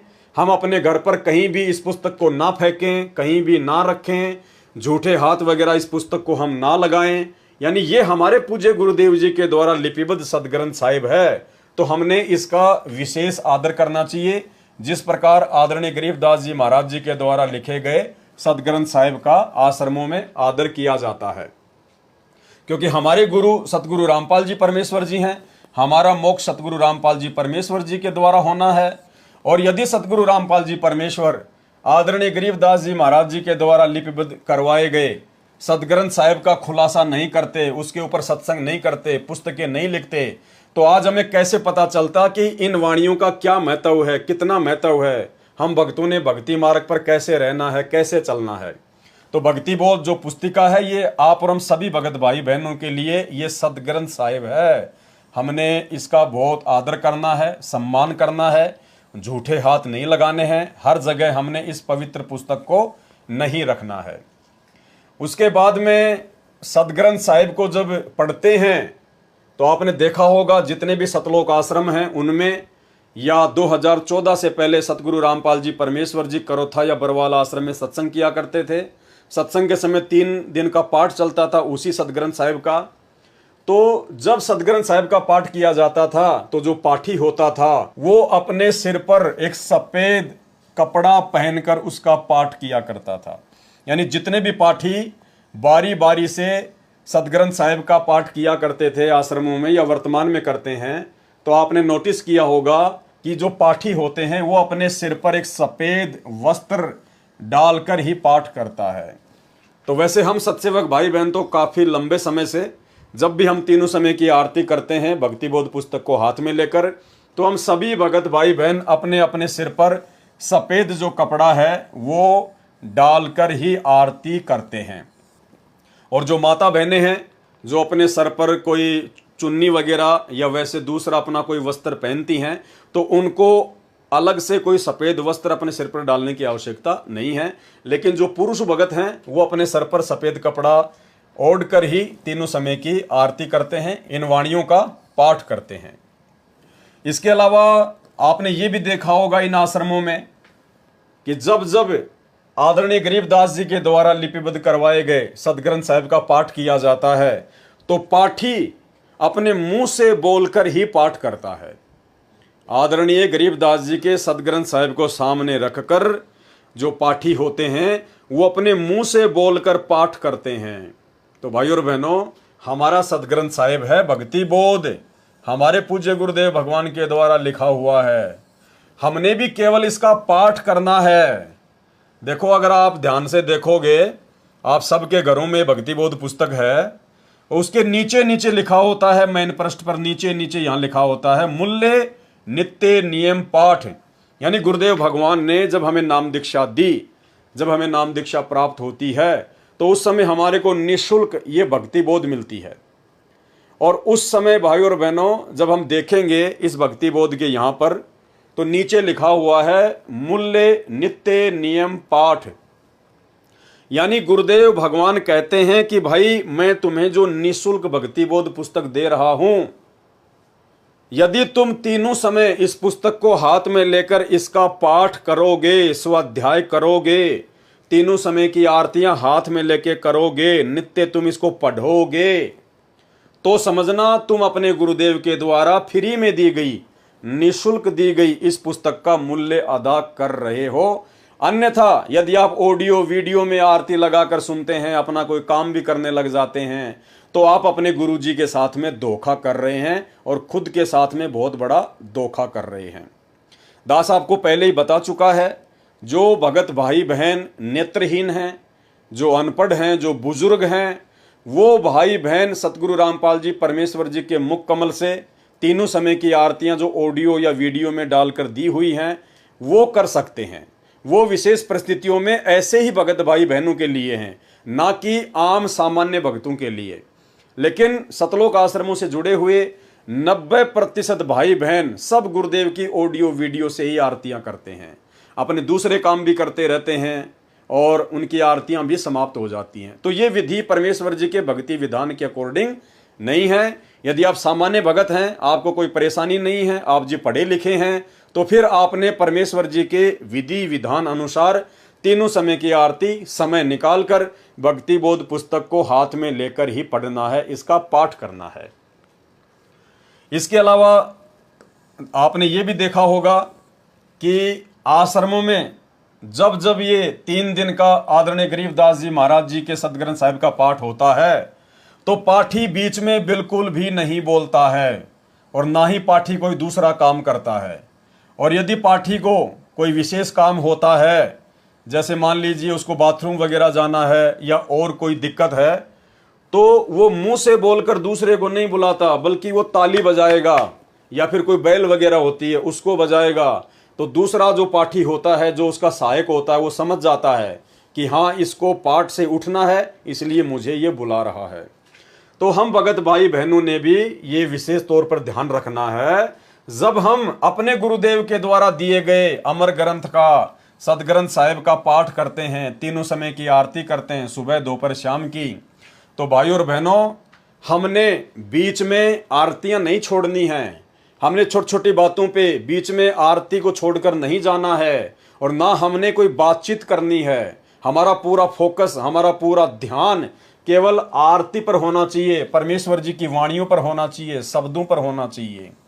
और यदि विशेष परिस्थिति में मान लीजिए आपको बाथरूम आ गया, या फिर मान लीजिए आप जी को फ्रेश होने जाना है, या और कोई विशेष कोई परिस्थिति उत्पन्न हो गई, तो परमेश्वर जी का विधान है आप जी पहले परमात्मा को दंडवत प्रणाम करें, परमात्मा से माफी मांगे, उसके बाद आप जी बीच में अपना वो काम करें यदि विशेष आवश्यक है तो, अन्यथा आपने अपनी आरती को संपूर्ण ही करना है। और इसके अलावा स्वच्छता का विशेष ध्यान रखना। तो भाइयों और बहनों, जिस प्रकार से सदग्रंथ साहिब को महत्व दिया जाता है, स्वच्छता को लेकर, साफ सफाई को लेकर, हर जगह उसको नहीं डाला जाता है, उसको एक कपड़े में जो है लपेट कर उसको जो है रखा जाता है, ताकि इसके ऊपर कोई मिट्टी वगैरह, कोई धूल वगैरह ना जमे। ठीक इस प्रकार हम भगत भाई बहनों ने भी आरती करने के बाद में स्वच्छ और साफ सुथरी जगह पर ही भक्ति बोध को रखना होता है। इसके अलावा भाइयों और बहनों, आदरणीय गरीबदास जी महाराज जी की जीवन लीला को समझने के लिए छोटे छोटे कुछ वीडियो हैं जो सतगुरु रामपाल जी परमेश्वर जी ने अपने सत्संगों में हमें सुनाए हैं। इन छोटे छोटे वीडियो को जब हम सुनेंगे जो आदरणीय गरीबदास जी महाराज जी की जीवन लीला के ऊपर हैं, उसके बाद हमें सतगुरु रामपाल जी परमेश्वर जी की वास्तविक स्थिति का और अच्छे से ज्ञान हो जाएगा कि सतगुरु रामपाल जी परमेश्वर कोई आम भगत, आम व्यक्ति या आम संत नहीं, बल्कि स्वयं सारी सृष्टि के रचनहार कुल मालिक कबीर परमेश्वर हैं। तो सबसे पहले आदरणीय गरीबदास जी महाराज जी के विषय में सतगुरु रामपाल जी परमेश्वर जी ने बताया कि गरीबदास जी महाराज जी ने बताया अपने सदग्रंथ साहिब में कि भाई ना तो कबीर परमात्मा माँ के गर्भ से आए, और भाई ना हमने माँ के गर्भ से जन्म लिया, ना हम माँ के गर्भ से आए। हम यानी गरीबदास जी कह रहे हैं कि ना तो कबीर जी का जन्म हुआ और ना हम माँ के गर्भ से आए। तो ये सत्संग आप जी सतगुरु रामपाल जी परमेश्वर जी के मुख कमल से सुनिए, और सुनने के बाद में फिर आपको पक्का यकीन हो जाएगा। भाई जब आदरणीय गरीबदास जी महाराज जी की माता भी थी, गरीबदास जी महाराज जी के जो है पिताजी भी थे, वो भी एक गांव में आए, उन्होंने लीला की माँ के गर्भ से जन्म लेने की, दुनिया की दृष्टि को धोखा देते हुए। गरीबदास जी महाराज जी ने शादी भी की, उन्होंने 6 बच्चे भी उत्पन्न किए, और उसके बाद भी वो कह रहे हैं कि भाई हम माँ के गर्भ से नहीं आए। तो भाइयों और बहनों, आपको सतगुरु रामपाल जी परमेश्वर जी का वही लीला में जीवन बहुत अच्छे से समझ में आएगा। जब गरीबदास जी महाराज जी ऐसी लीला 350 साल पहले कर सकते हैं, परमात्मा हो सकते हैं, तो भाइयों और बहनों फिर सतगुरु रामपाल जी परमेश्वर जी के परमात्मा होने में भला कहाँ दिक्कत है। तो सुनिए गुरुदेव भगवान के मुख कमल से। प्रमाण दे रहे गरीबदास जी कि कबीर साहब माँ का पैदा नहीं हुई थी और ना हम गर्भ में आए भाई, शब्द स्वरूपी रूप हम। इसके अलावा सतगुरु रामपाल जी परमेश्वर जी ने सत्संग में बताया कि ग्रंथ साहिब में लिखा हुआ है, जिसमें बीच बीच में आदरणीय गरीबदास जी महाराज जी ने यह प्रमाणित किया है कि मैं ही कबीर साहिब हूं, मैं कबीर परमात्मा हूं। आदरणीय गरीबदास जी ने स्वयं के विषय में प्रमाणित किया है कि मैं कबीर परमात्मा हूं। सुनिए छोटा सा सत्संग सतगुरु रामपाल जी के मुख कमल से, उसके बाद आपको यकीन हो जाना चाहिए कि जब गरीबदास जी महाराज जी ऐसी लीला करते हुए परमात्मा हो सकते हैं, बंदी छोड़ हो सकते हैं, तो सतगुरु रामपाल जी परमेश्वर जी के तो परमात्मा होने में कोई संशय ही नहीं है। हम ही दिल दरिया हैं बाई, हम ही बिंदु सिंध गर्क छाई, हम ही लहर तरंग उठावें, हम प्रगट हम ही छिप जावें, हम ही गुप्त गुज गंभीरा, हम ही अवगत हमें कबीरा। अब बंदी छोड़ा अपना भी भेद दें गरीबदास जी कि मैं कबीर हूं और भाई मैं पूर्ण ब्रह्म परमात्मा हूं। या गरीबदास जी भी यही प्रमाण यानी गुप्त रूप में कभी कहीं कहीं अपना प्रमाण दे जाते हैं। हम ही मुर्जी व मैदानी, हम ही शब्द महोदद खानी, हम ही गर्जें हम ही बरसें, हम ही कुल्प जड़ें हम नरखें, हम ही कुची हम ही ताला, हम ही मानक हीरे लाला, हम ही श्राप जौहरी कैया, हमरे हाथ लेखनी बैया। मेरे हाथ में सारे कर्म हैं आपके, हाथ का तात्पर्य कि मैं कहूंगा जब इनकी पार नहीं बसाओगी, ना ब्रह्मा की, ना विष्णु की, ना निरंजन की, जब मेरे हाथ में कलम मेरे हाथ में है और उसी समय पकड़ के न्यू कर दूंगा पूरी बही का ऊपर का, चल भाई आ जाओ मार। जिसने सार नाम ले लिया और सार शब्द पूरे अपने मारे संत ने ले लिया और उसकी फिर मर्यादा में गुरु शिष्य की जो मर्यादा होती है उसमें रहे, जब जाकर बात बनेगी। वो नहीं नाम ले लिया गुरु की तर आपकी तो मरो बुलाए तो भी ना आवे, हुआ बात नहीं भाई। कति सरदड़ की बाजी ला दे। महाराज कहे सर्वस सौंप देत साहेब को काज जिनों के सरिया, जो सर्वस कहते हैं मम संत मुझे जान मेरा स्वरूपम, मेरे संत को मेरा ही स्वरूप समझना। जब बात बनी इन्हों ना सोचियो कि मैं न सोचो कबीर बन गया ना, मैं तो बताऊं सुन के नियम है ये, आगे थारी मर्जी तुम क्या सोचो क्या करो कैसे करो, ये नियम संविधान बता रहे हैं उनके। हम ही भगली हम ही कोतवाल हम ही काजी, हम ही भगले गुरु हैं बाजी, ये सब खेल हमारे किए हमसे मिले सुनिश्चय जिए। ये सब हमारे खेल बनाए हुए से, निरंजन हमने बनाया और ये किस ब्रह्म को बनाकर हमने दिया, नो कहा हमसे मिले सो निश्चय जिए। इसके अलावा भाइयों और बहनों, आपने आदरणीय गरीबदास जी महाराज और राम राय जी के ऊपर एक सत्संग सुना होगा, झूमकरा का अंग। झूमकरा तत्व ज्ञान कोई ना कह रे झूमकरा, ये पैसे ऊपर नाच सुनो रे झूमकरा। यानी गुरुदेव भगवान ने सत्संगों में बताया और गरीबदास जी के सदग्रंथ साहिब में भी लिखा हुआ है कि पंजाब से एक व्यक्ति गरीबदास जी के भगत के मुख कमल से सुबह का नित्य नियम सुनकर बड़ा प्रभावित हुआ और उन्होंने गरीबदास जी महाराज जी का पूरा एड्रेस ले लिया कि ऐसे महापुरुष से तो मिलना चाहिए। और वो राम राय नाम का व्यक्ति, राम राय उर्फ झूमकरा, गांव में उसको झूमकरा कहा करते थे, वो गरीबदास जी से मिलने के लिए आ जाता है। और उस सारी कहानी का आप और हमें पता है कि किस प्रकार से वो गरीबदास जी से मिलने के लिए इतना आतुर था कि वो उनसे मिलने के लिए खेतों में चल पड़ता है। उधर से आदरणीय गरीबदास जी महाराज जी आ रहे थे अपने सिर पर पशुओं का चारा लेकर, भरोटा लेकर। अब गरीबदास जी तो अंतर्यामी थे, जानी जान थे, परमात्मा थे। उनको मालूम था कि इस भगत के मन में साधु संत महात्माओं की जो वेशभूषा है वो अलग ही प्रकार की है।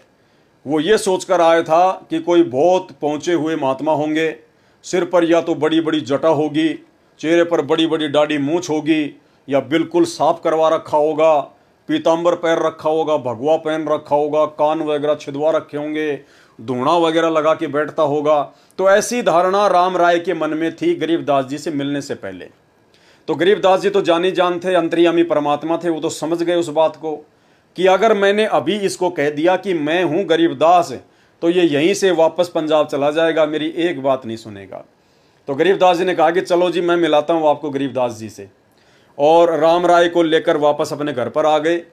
घर पर आने के बाद में उनके जो भगत थे आदरणीय गरीबदास जी के, वो उनके लिए नहाने के लिए पानी वगैरह की व्यवस्था करने लगे। तो राम राय ने पूछा, भाई गरीबदास कौन सा है? तो एक भगत ने कहा, रे बावड़े यही तो है जो तेरे साथ में आया है, यही तो है महाराज जी। तो राम राय का तो सिर चकरा गया, माथा पकड़ लिया, बोला भाई खोदा पहाड़ निकली चुहिया। ये महाराज, इसको किसने महाराज बना दिया, किसने साधु बना दिया? ये तो मेरे जैसा किसान है, इसके पास में ज्यादा जमीन होगी, मेरे पास में थोड़ी जमीन है। उसके बाद आदरणीय गरीबदास जी महाराज जी ने अपने सभी सेवकों को काम पर लगा दिया और नहाने के लिए जो बाल्टी रखी हुई थी वो नहाने लग गए। नहाने के बाद में जब वो अपनी धोती बांधने लगे तो आदरणीय गरीबदास जी महाराज जी ने अपनी उंगली पर चोट लगने का अभिनय करते हुए पास में बैठे हुए झूमकरा उर्फ राम राय से कहा कि वे राम राय, मेरी उंगली के चोट लग गई, मेरी धोती के गांठ लगा दे, यानी मेरी धोती बांध दे। तो राम राय ने जैसे ही धोती बांधना शुरू किया और वो गांठ लगाने लगा तो धोती का जो पल्लू था, जो गांठ थी, वो आर पार हो जाती। अब राम राय ने देखा शायद मेरी आंखों का धोखा है, उसने फिर से वो गांठ पूरे शरीर पर कपड़ा लपेट कर और जैसे गांठ मारना शुरू की, वो गांठ, वो कपड़ा गरीबदास जी के पूरे शरीर के आर पार हो गया और वो गांठ लग गई।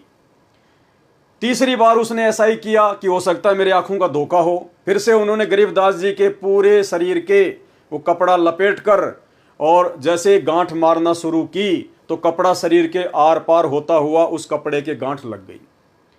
फिर राम राय ने ऊपर देखा तो राम राय जी श्री विष्णु जी के भगत थे, विष्णु जी की भक्ति किया करते थे और परमात्मा का विधान है कि इस मोक्ष के टाइम से पहले, इस बिचली पीढ़ी वाले समय से पहले जो भी भगत जिस भी भगत की, अवतार की या किसी की भी वो पूजा करता है अपना इष्ट मानकर, परमात्मा उसी रूप में उसको दर्शन दिया करते थे। तो जैसे ही झुमकरा ने ऊपर देखा, क्योंकि गरीबदास जी ने कहा, अरे भाई झुमकरा क्या हुआ, अरे मैं तो तेरे जैसा एक किसान हूं, तेरे जैसा जमींदार हूं, तेरे से गांठ क्यों नहीं लग रही। तो जब झुमकरा ने ऊपर देखा तो विष्णु जी के रूप में आदरणीय गरीबदास जी ने उनको दर्शन दिए, और उस समय उनको अपनी गलती का एहसास हुआ कि ये तो स्वयं परमात्मा है, ये तो भगवान है, मैं ही धोखे में था। तो कहने का मतलब है आदरणीय गरीबदास जी महाराज जी ने ये लीला की, अपने आप को परमात्मा साबित किया कि मेरा नूरी शरीर है, मेरा सौद स्वरूपी शरीर है, मेरा शरीर तुम आम जीवों की तरह हाड़ मांस का नहीं है, क्योंकि वो कपड़ा शरीर से आर पार होके गांठ लग रही थी। ठीक इसी प्रकार भाई और बहनों, सतगुरु रामपाल जी परमेश्वर जी के जीवन को जब आप देखेंगे, जब आप उनके भक्तों के इंटरव्यू सुनेंगे, या सतगुरु रामपाल जी परमेश्वर जी के मुख कमल से जो इन्होंने अपने भक्तों के इंटरव्यू सुनाए हैं, जब आप वो सुनोगे तो आपको पता चलेगा कि भगत जब सतगुरु रामपाल जी परमेश्वर जी के चरणों की सेवा किया करते थे, उस समय सतगुरु रामपाल जी परमेश्वर जी के चरण फोम से भी ज्यादा मुलायम, फोम से भी ज्यादा मुलायम, ना कोई हड्डी, ना किसी प्रकार का अन्य कोई आडंबर जो आप और हमारे इस हाड़ मांस के शरीर में होता है। एक भगत ने तो स्पेशल सतगुरु रामपाल जी की यही सोचकर परीक्षा ली थी कि अगर परमात्मा होगा तो हमारे जैसे उनके शरीर में हड्डियां नहीं होंगी, बिल्कुल कोमल शरीर होगा, रुई जैसा, जैसे कबीर जी का था। और जब वो भगत ये सोचकर सतगुरु रामपाल जी के चरणों की सेवा करने गया तो बिल्कुल उसने वैसा ही पाया, बिल्कुल वैसा ही, और वो अचंभित हो गया। तो सतगुरु रामपाल जी परमेश्वर जी ने कहा कि भगत देख, गुरु अपने चेले की परीक्षा लेके फिर उसको नाम दीक्षा देता है, लेकिन तूने तो अपने गुरु की परीक्षा ली है। अब यदि तू इस भक्ति मार्ग से हट गया तो परमात्मा तुझे कभी भी क्षमा नहीं करेगा।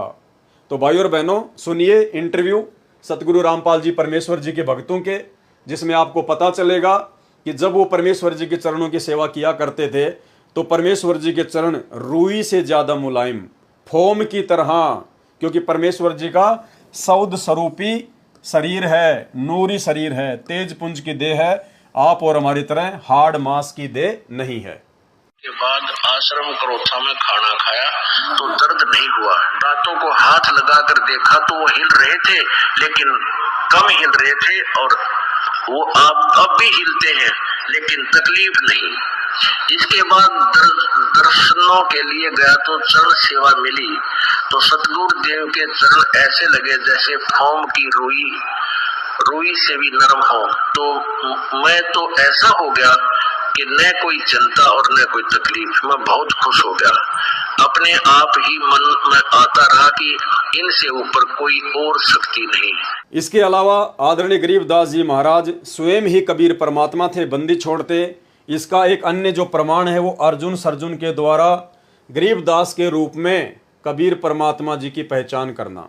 यानी जब अर्जुन सर्जुन को आदरणीय गरीबदास जी ने 3 दिन की आयु में सारनाम दिया, उस समय सारनाम देने के बाद अर्जुन सर्जुन को गरीबदास जी ने कहा कि भाई अर्जुन सर्जुन, अब तो समझ में आ गई कि अपने गुरु में कभी दोष नहीं देखना चाहिए, क्योंकि अर्जुन सर्जुन ने 650 साल पहले यही गलती की थी।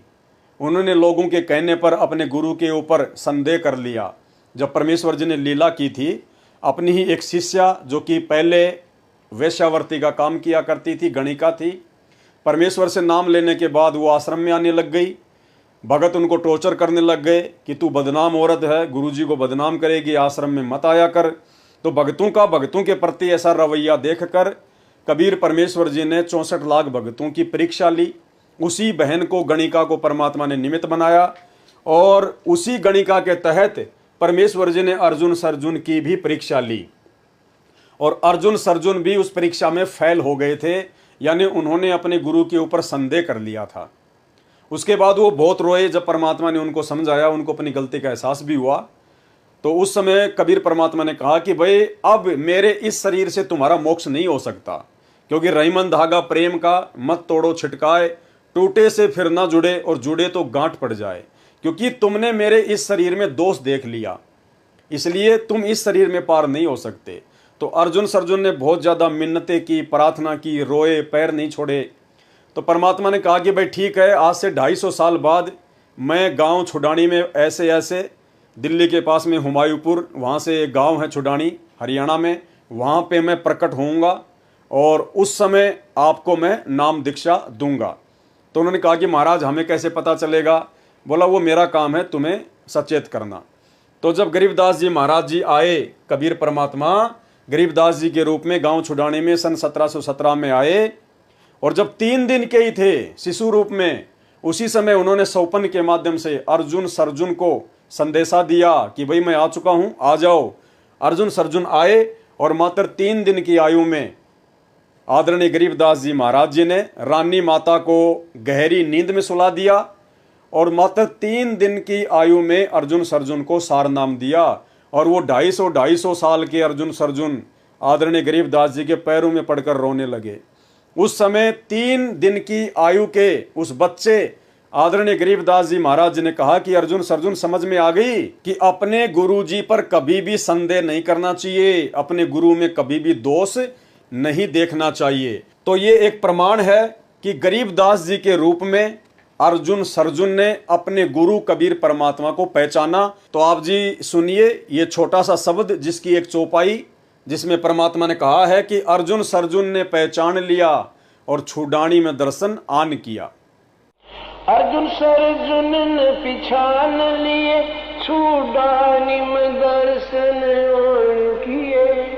अर्जुन ने पहचान लिया, छुडानी में दर्शन आन किए। रानी नंदन हमने जान लिए, बल राम पिता जनाया है, भक्ति की भिक्षा दे मीद कटोरा लाया है। सत कबीर दवारे तेरे पैक दास भिखारी आया है।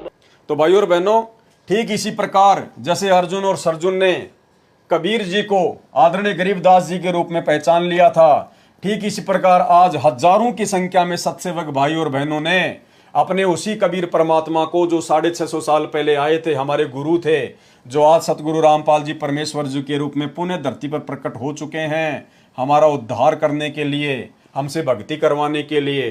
तो आज हजारों की संख्या में सत्सेवक भाई बहनों ने अपने कबीर परमात्मा को पहचान लिया है सतगुरु रामपाल जी परमेश्वर जी के रूप में।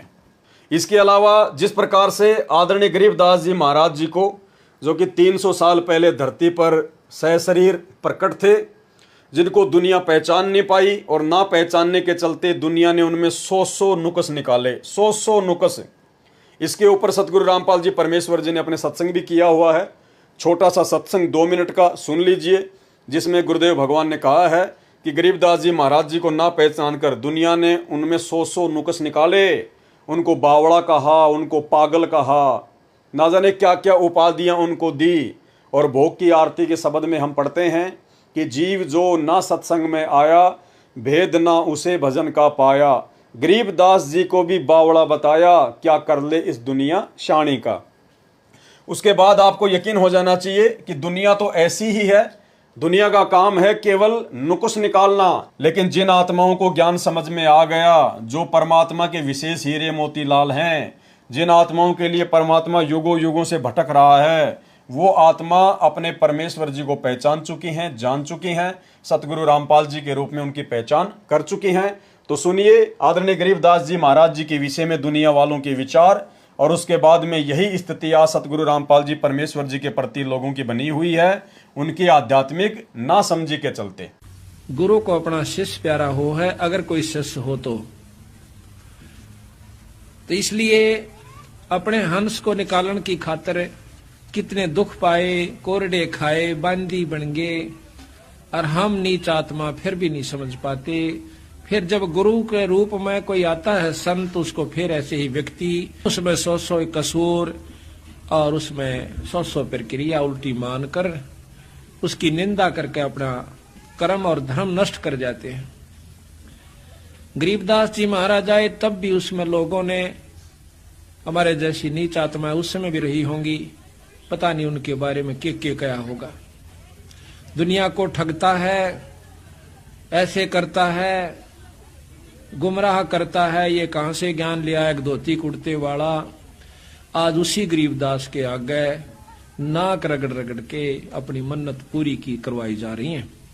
बंदी छोड़ कहते हैं कि अगर जब वो शरीर में थे, बंदी छोड़ की बातों पर विश्वास करके पूरी रूप से उसको परमात्मा स्वरूप मान लेते थे तो भगवान ही, लेकिन उस समय स्वीकार नहीं किया। उस समय स्वीकार कर लेते तो हम सतलोक में होते, तब तो हम सियाणे बने, होशियार बन गए, और यही कारण है चौथे युग में धक्के खा रहे। इसके अलावा भाइयों और बहनों, आदरणीय गरीबदास जी महाराज 12वें पंथ के संचालक थे, 12वें पंथ के संचालक।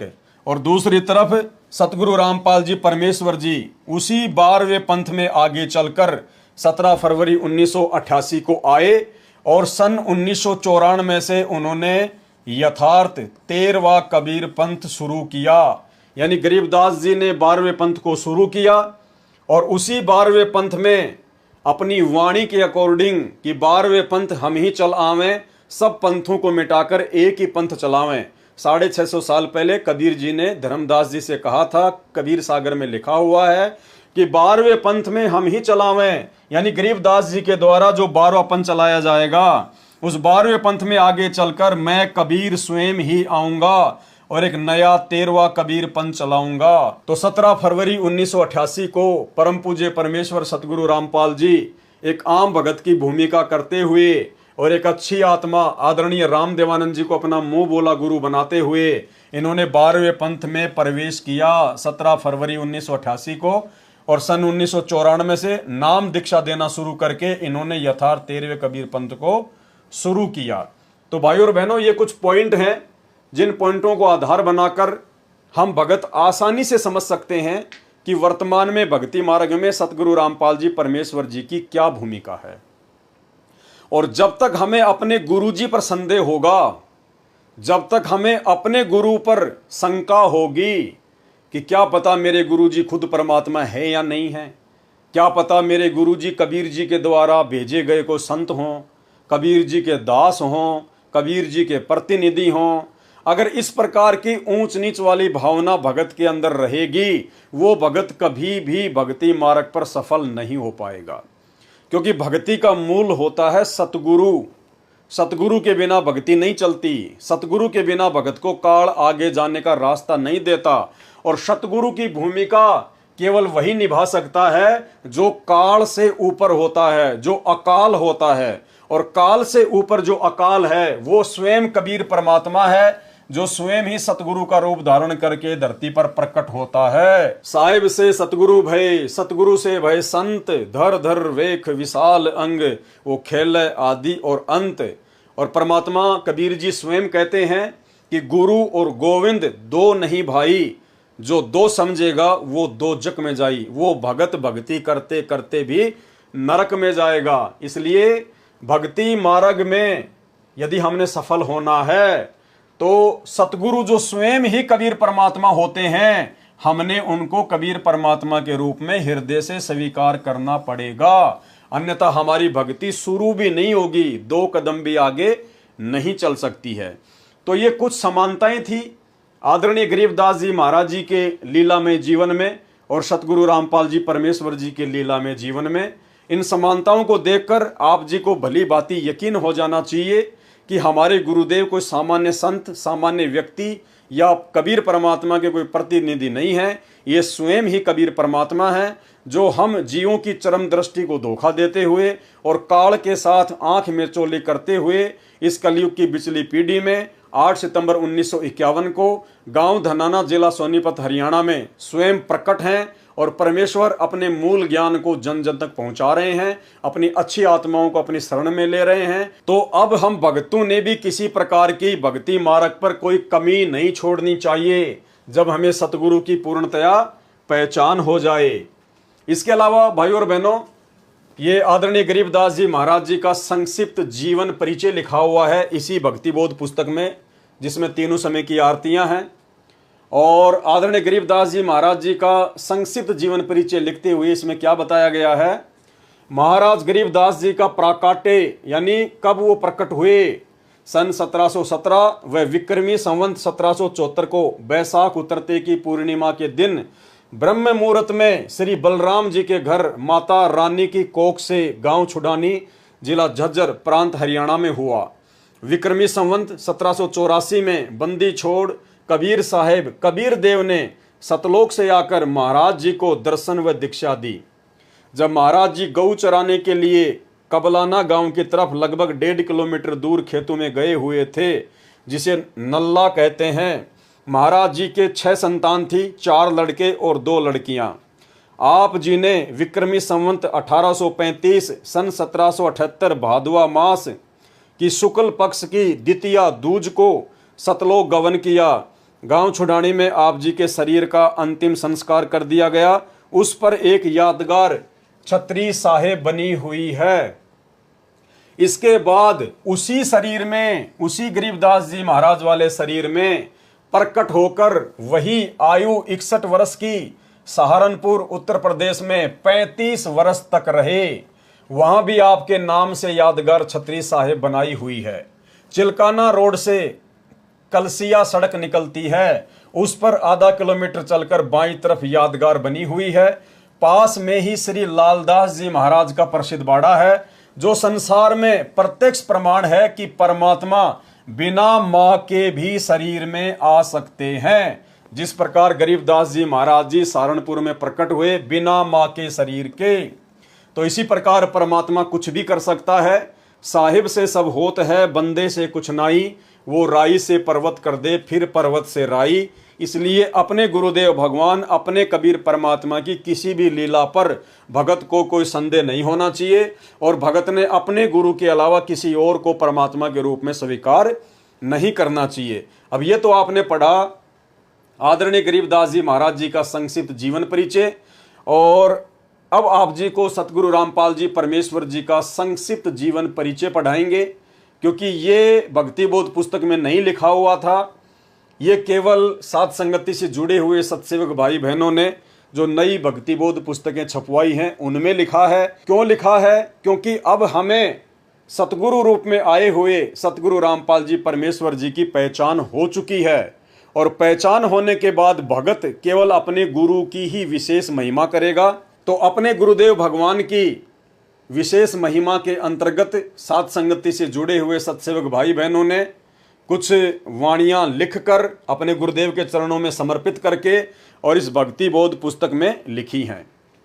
पूर्ण परमेश्वर सतगुरु रामपाल जी भगवान का संक्षिप्त जीवन परिचय। 7 समुद्र की मसी करूं, लेखनी करूं बनराय, धरती का कागज करूं, गुरु गुण लिखा न जाए। यानी सतगुरु रामपाल जी परमेश्वर जी के गुणों को लिखा नहीं जा सकता, बखान नहीं किया जा सकता। जिस प्रकार से कलयुग की बिचली पीढ़ी में आकर उन्होंने हमें संभाला, अपनी शरण में लिया, नाम दीक्षा दी, काल की तपतशिला के कष्ट से बचाया, 84 लाख योनियों के महाकष्टों से बचाया। हे अखिल ब्रह्मांडों के रचयिता, आप जी का संक्षिप्त जीवन परिचय लिखने व बताने में 21 ब्रह्मांड में कोई भी प्राणी सक्षम नहीं है। आप वह समर्थ पिता हैं जिनके आधे बाल के बराबर भी यह सारी सृष्टि नहीं है। अतः संक्षिप्त जीवन परिचय शब्द के प्रयोग के लिए हम क्षमा प्रार्थी हैं, परंतु भाई बहनों को आपकी अंश मात्र जानकारी के लिए इस शब्द का प्रयोग करना मजबूरी वश लेना पड़ रहा है। परमेश्वर आप जी यानी सतगुरु रामपाल जी परमेश्वर जी, आप जी की अमरवाणी कहती है कि चारों युग में हम पुकारें, कूक कहा हम हेलरे, हीरे मोती माणक बरसे, ये जग चुगता ढेलरे। अर्थात काल जाल से अपनी आत्माओं को चेताने व निज घर की जानकारी देने के लिए आप कबीर देव सत्य पुरुष सतगुरु रामपाल जी सतलोक से चलकर चारों युगों में स्वयं ही आते हैं। सतयुग में सत सुकृत ऋषि नाम से, त्रेता युग में मुनिंद्र ऋषि नाम से, द्वापर युग में करुणामय ऋषि नाम से, और कलयुग की प्रथम पीढ़ी में कबीर देव नाम से। उसके लगभग 250 वर्ष बाद आदरणीय गरीबदास जी महाराज के नाम से, और अब बिचली पीढ़ी में 8 सितंबर 1951 को गांव धनाना, जिला सोनीपत, हरियाणा में अपने विधान अनुसार अतिथि रूप में धरती पर संत रामपाल दास नाम से प्रकट हो चुके हैं। यानी आज से 650 साल पहले जब काशी के बनारस में कबीर परमात्मा प्रकट हुए थे तो वे अतिथि रूप में प्रकट हुए थे।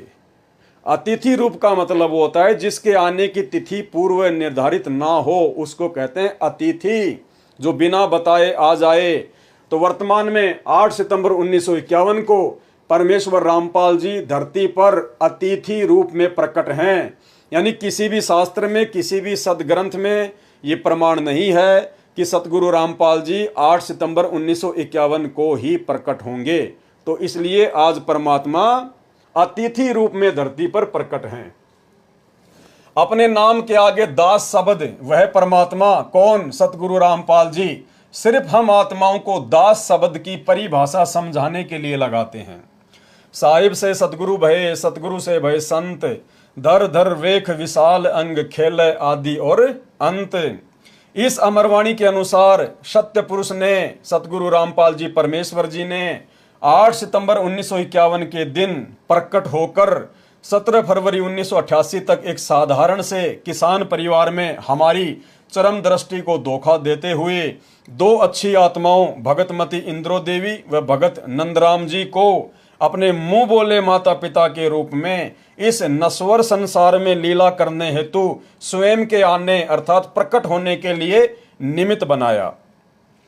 17 फरवरी 1988 को ठीक उसी तरह कबीर सागर में लिपिबद्ध अपनी वाणी के अनुसार 650 साल पहले की तरह गुरु शिष्य परंपरा व भगत बनकर हम जीव आत्माओं को एक भगत के लक्षण समझाने के लिए जैसे पंडित रामानंद जी को मुंह बोला गुरु बनाया था, ठीक उसी तरह जगत गुरु होने के उपरांत भी 17 फरवरी 1988 को आदरणीय रामदेवानंद जी को अपना मुंह बोला गुरु बनाकर 12वें पंथ में प्रवेश किया तथा उसके बाद सन 1994 से सत्संग व नामदान देना शुरू करके सच्चे सतगुरु की भूमिका निभा रहे हैं। आप स्वयं कबीर देव हैं। मर्यादा में रहकर भक्ति करने वाली अनेक आत्माओं को आपने जीवन दान व आध्यात्मिक सुख देने के साथ साथ शास्त्र अनुसार भक्ति देकर मोक्ष का मार्ग भी दिखा दिया। सन 1994 से आज तक आप जी ने परमार्थ के लिए निस्वार्थ भाव से जो संघर्ष करके दिखाया है, यह आपकी दयालुता, साधुता व समर्थता का प्रमाण है। वेदों में लिखित अपनी महिमा व गुणों को सत्य साबित करने के लिए कि वह परमात्मा कमल के विकसित फूल पर शिशु रूप में प्रकट होकर कुंवारी गाय के दूध से अपनी परवरिश करवाता है। वह परमात्मा मुर्दों को जीवन देकर 100 वर्ष की उम्र प्रदान कर सकता है, निर्धन को धन देकर सुखी कर सकता है, कोढ़ी व रोगी को स्वस्थ करके नया जीवन दे सकता है, वह बांझ को पुत्र तथा अंधे को आंख दे सकता है, आदि आदि वेदों में वर्णित महिमा को यथार्थ रूप देने के लिए चारों युगों में मात्र एक एक जीवन किसी तालाब में विकसित कमल के फूल पर शिशु रूप में प्रकट होने की लीला करते हैं। अन्यथा आप जी परमेश्वर सतगुरु रामपाल जी भगवान को किसी तालाब या कमल के फूल या शिशु रूप में प्रकट होने की कोई आवश्यकता नहीं है। आप जी जब चाहें, जहां चाहें, जिस रूप व अवस्था उम्र में प्रकट होना चाहे हो सकते हैं। जैसे नानक जी को बेई नदी व धर्मदास जी को मथुरा में जिंदा महात्मा के रूप में प्रकट होकर ज्ञान समझाया। 1392 में प्रकट होकर तैमूर लंग को 7 पीढ़ी के राज्य का आशीर्वाद दिया। लगभग 300 वर्ष पहले आदरणीय गरीबदास जी महाराज जी के रूप में प्रकट होकर सदग्रंथ साहिब की रचना की तथा छुडानी गांव में गंगा जी को प्रकट करने तक की अद्भुत लीला की। लगभग 60-65 वर्ष तक छुडानी से निर्वाण होने के बाद 35 वर्ष तक उसी रूप में सहारनपुर उत्तर प्रदेश में अपने प्रिय भगत भूमड़दास सैनी के बाग में रहने की लीला की और आज साक्षात अपने वास्तविक सतलोकीय स्वरूप में सतगुरु रामपाल जी के नाम से 8 सितंबर 1951 से हम सबके समक्ष प्रकट हैं। हे जगतनाथ, आपकी लीला अद्भुत है। हे अविगत परमेश्वर, आप जी की गति को कौन जान सकता है।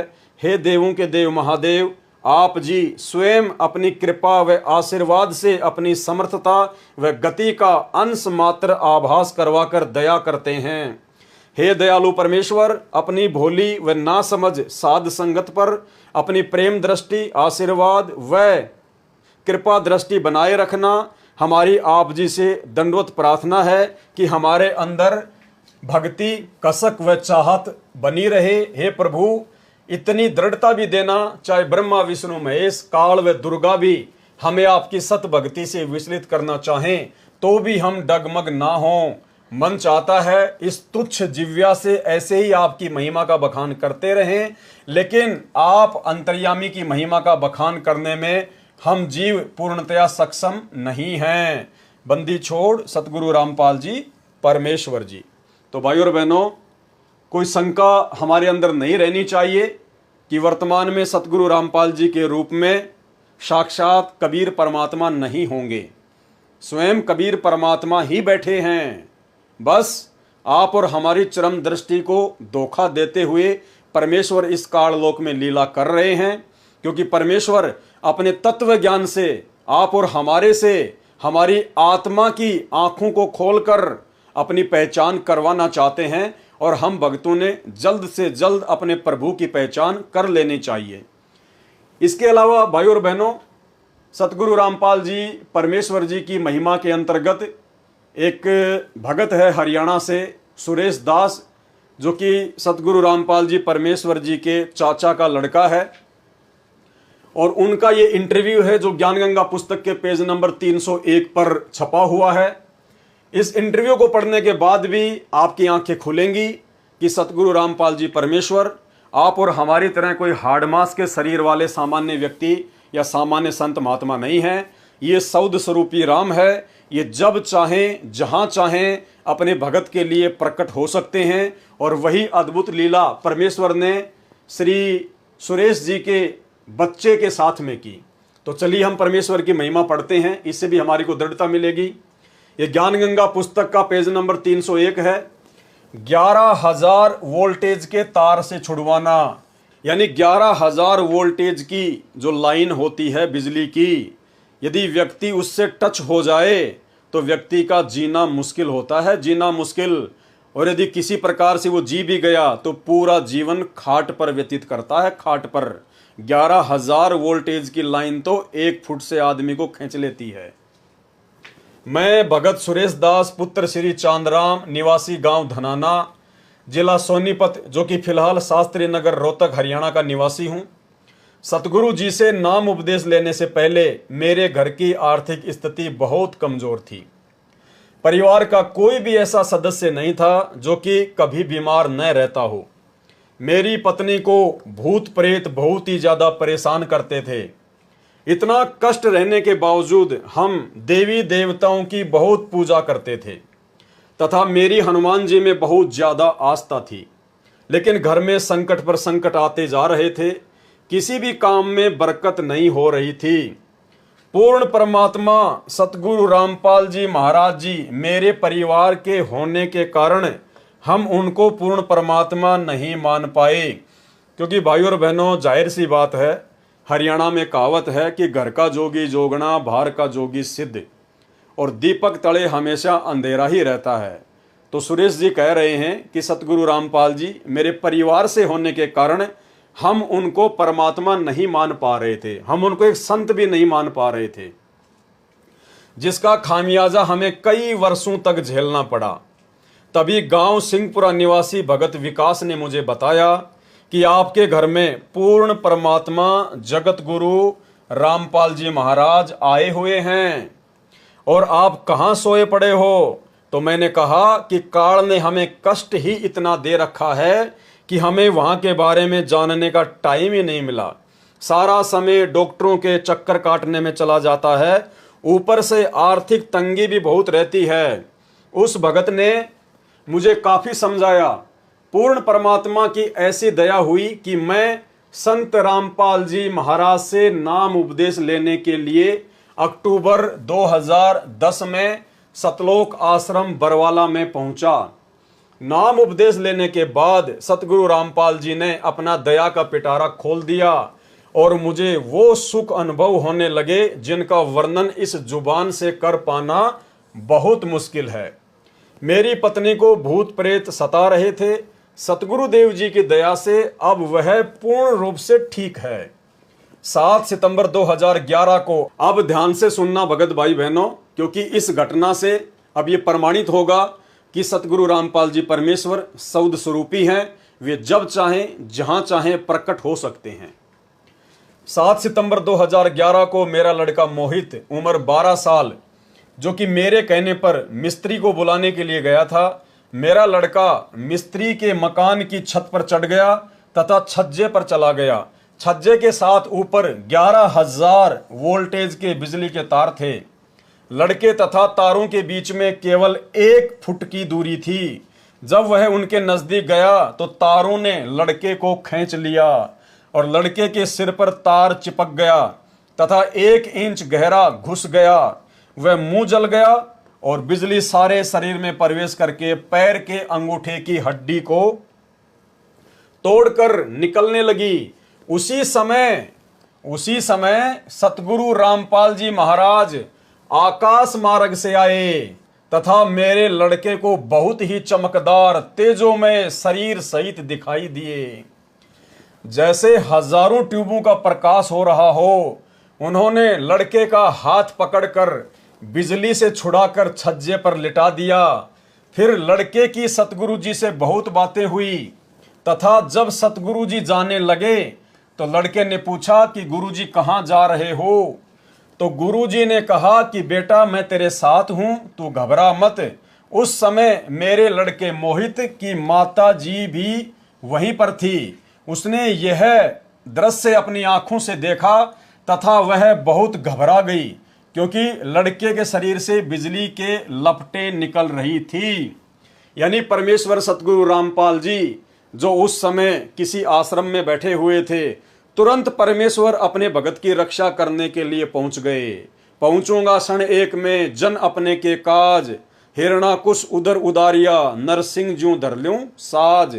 तो ये परमेश्वर है, नूरी शरीर है, सौद स्वरूपी राम है, स्वयं ये बंदी छोड़ है। और ऐसे ऐसे ना जाने कितने कर्तव्य, कितनी लीलाएं, कितने इस प्रकार के अद्भुत ये करिश्मे सतगुरु रामपाल जी परमेश्वर जी ने जब से उन्होंने अपना 13वां पंथ शुरू किया है सन 1994 से, ना जाने कितनी अद्भुत लीलाएं परमेश्वर ने अपने भक्तों के साथ में की हैं। उसके बाद हम लड़के को पीजीआई रोहतक हॉस्पिटल में लेकर गए। वहां पर भी लड़के को गुरुजी दिखाई दिए। वह मेरे लड़के ने कहा कि गुरुजी मेरे साथ है, आप घबराओ मत। यदि आज हम गुरुजी की शरण में नहीं होते तो हमारा लड़का आज जिंदा नहीं होता तथा मेरी पत्नी को भी प्रेत मार डालते। हम उजड़ने से बच गए। यह सतगुरु रामपाल जी महाराज जी की ही दया है। सर्व पाठकों से प्रार्थना है कि मेरी सत्य कथा को पढ़कर आप जी भी सतगुरु रामपाल जी महाराज जी के शरण में आकर अपना समय रहते कल्याण कराएं तथा प्रारब्ध में लिखे कर्मों के कारण जो घटनाएं घटनी होती हैं उनसे पूर्ण रूप से बचोगे। सतगुरु रामपाल जी महाराज के सत्संग वचनों में मैंने सुना था कि पूर्ण परमात्मा कबीर जी बंदी छोड़ हमारे सर्व पापों को नाश कर देते हैं। ऐसा ही प्रमाण ऋग्वेद मंडल 10 सूक्त 161 मंत्र 2 में तथा मंडल 9 सूक्त 80 मंत्र 2 में भी लिखा है कि यदि किसी रोगी की प्राण शक्ति क्षीण हो चुकी है, जिस प्रकार भगत सुरेश दास के बच्चे मोहित की जो प्राण शक्ति थी वो खत्म हो चुकी थी, उसके बाद मोहित का जीवन शेष नहीं था तथा उसकी आयु भी शेष न रही हो, तो उसके प्राणों की रक्षा करूं तथा उसे 100 वर्ष आयु प्रदान करके अर्थात उसकी आयु बढ़ाकर साधक को सर्व सुख प्रदान करता हूं। सजनों, सतगुरु रामपाल जी महाराज ने अपने अमृत वचनों में यह भी बताया है कि प्रत्येक प्राणी अपने किए कर्मों के अनुसार ही सुख व दुख प्राप्त करता है।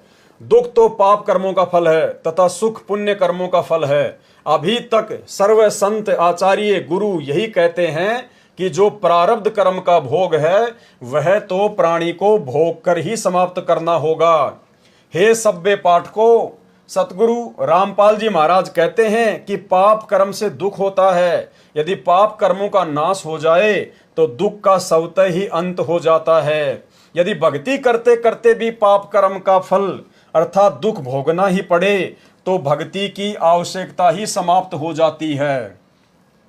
7 सितंबर 2011 को हमारे प्रारब्ध कर्म के पाप के कारण मेरे पुत्र मोहित की मृत्यु होनी थी। हमारे सतगुरु रामपाल जी महाराज जी की कृपा से परम पूज्य कबीर परमेश्वर जी ने हमारे पाप का नाश कर दिया तथा मेरे बच्चे की जीवन रक्षा करके आयु बढ़ा दी।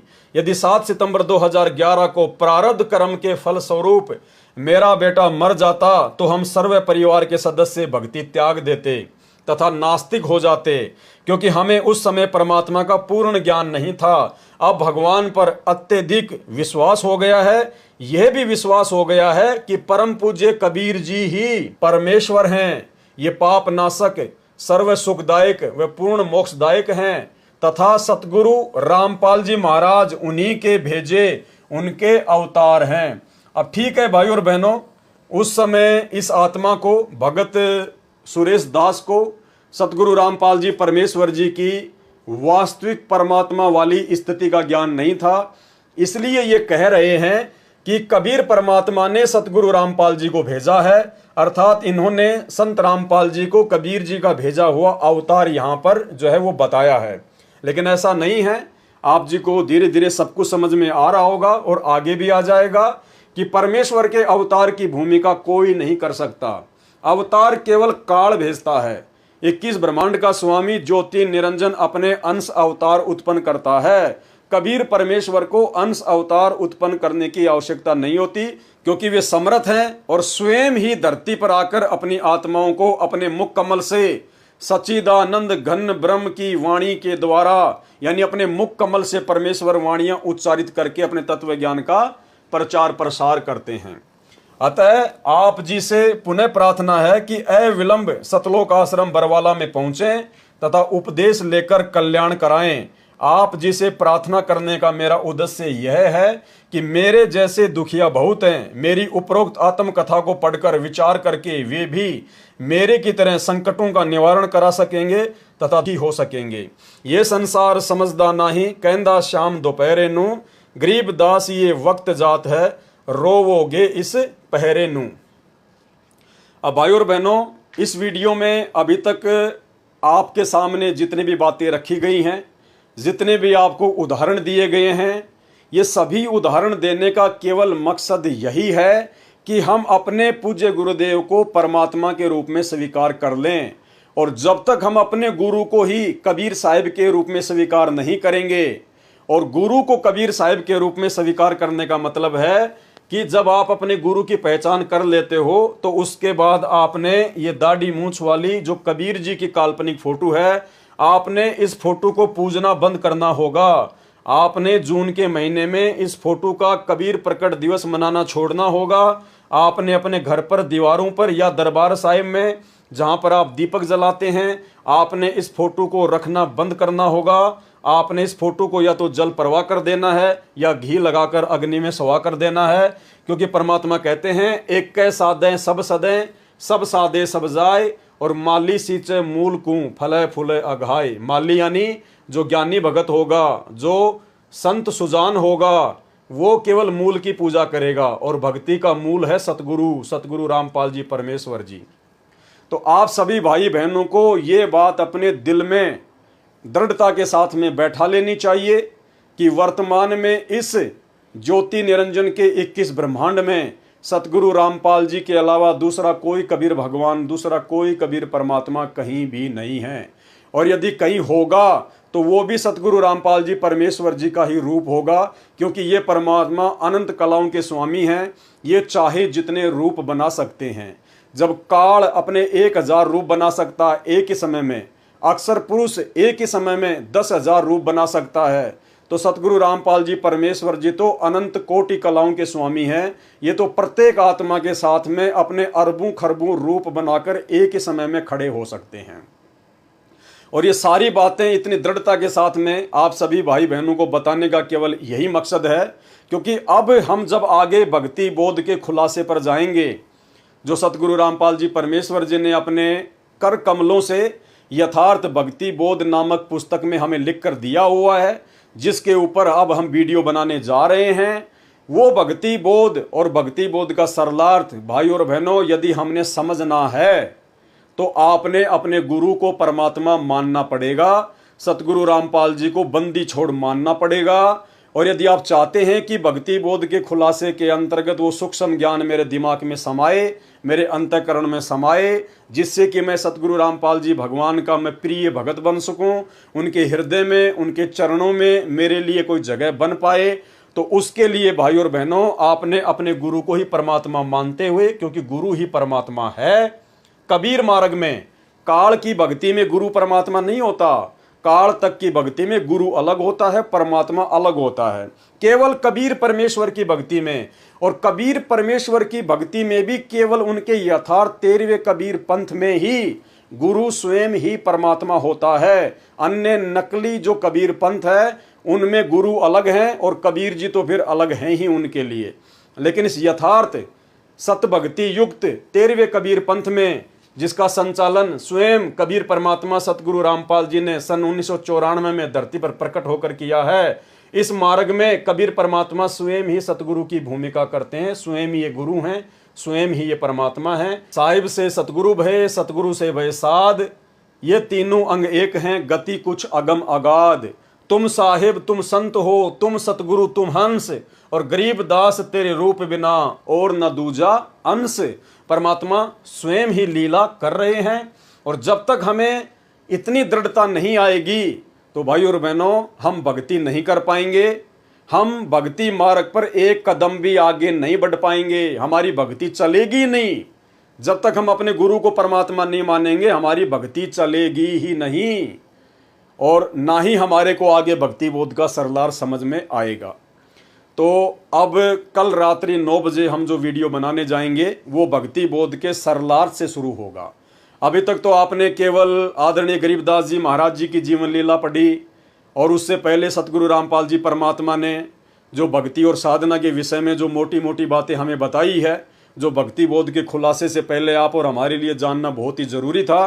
तो अभी तक ये जो भी 2-3 वीडियो बने हैं, ये तो भक्ति बोध के खुलासे से पहले आप और हमारे अंतःकरण में ये बात दृढ़ता के साथ में समा जाए कि हाँ, जो भक्ति हम वर्तमान में कर रहे हैं यही भक्ति है, इसके अलावा सृष्टि में दूसरी कोई मोक्ष की भक्ति नहीं।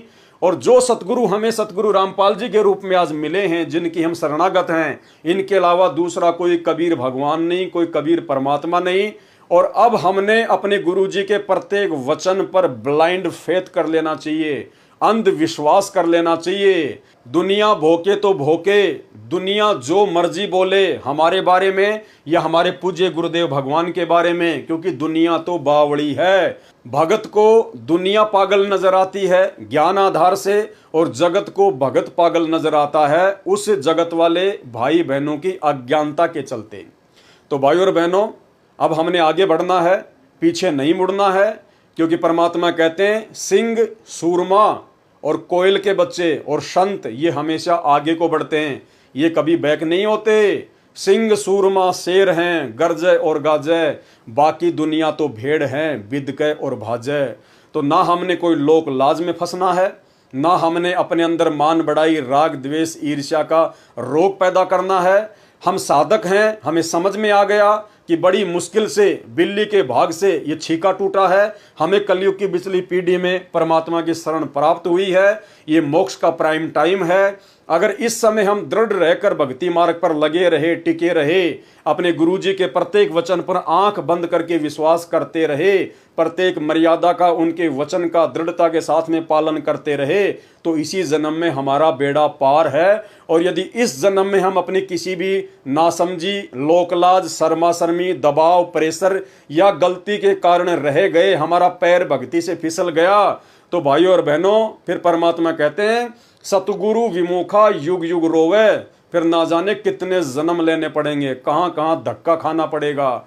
आज हम सारी प्रोसीजर को पार करके इस समय में आए हुए हैं, और यदि पैर फिसल गया तो जो भक्ति आज हमने कर ली है, इस भक्ति का इतना जबरदस्त फल मिलेगा, हजारों युगों तक तो हम ब्रह्मलोक में रहेंगे, फिर स्वर्ग में रहेंगे, फिर ना जाने ब्रह्मा विष्णु महेश बनेंगे। परमात्मा कहते हैं ये काल फिर तुम्हारे को शिखर में टांग देगा, फिर धरती पर पटकेगा, राजा महाराजा बनाएगा, पूरी पृथ्वी का राजा बनाएगा। कभी हम मानधाता राजा बनेंगे, कभी श्री रामचंद्र बनेंगे, कभी हम लोग विश्वामित्र बनेंगे, कभी हम दुर्वासा बनेंगे, और फिर 84 लाख योनियों में धक्के खाते खाते फिर इस कलयुग की बिचली पीढ़ी में ना जाने किस युग युगांतर के बाद हम इसी घसियारे वाली, निर्धन व्यक्ति वाली, हैंड टू माउथ व्यक्ति वाली स्थिति में आएंगे, और ना जाने फिर उस कलयुग की बिचली पीढ़ी में वो परमात्मा हमें संभाले ना संभाले, मनुष्य जन्म दे ना दे,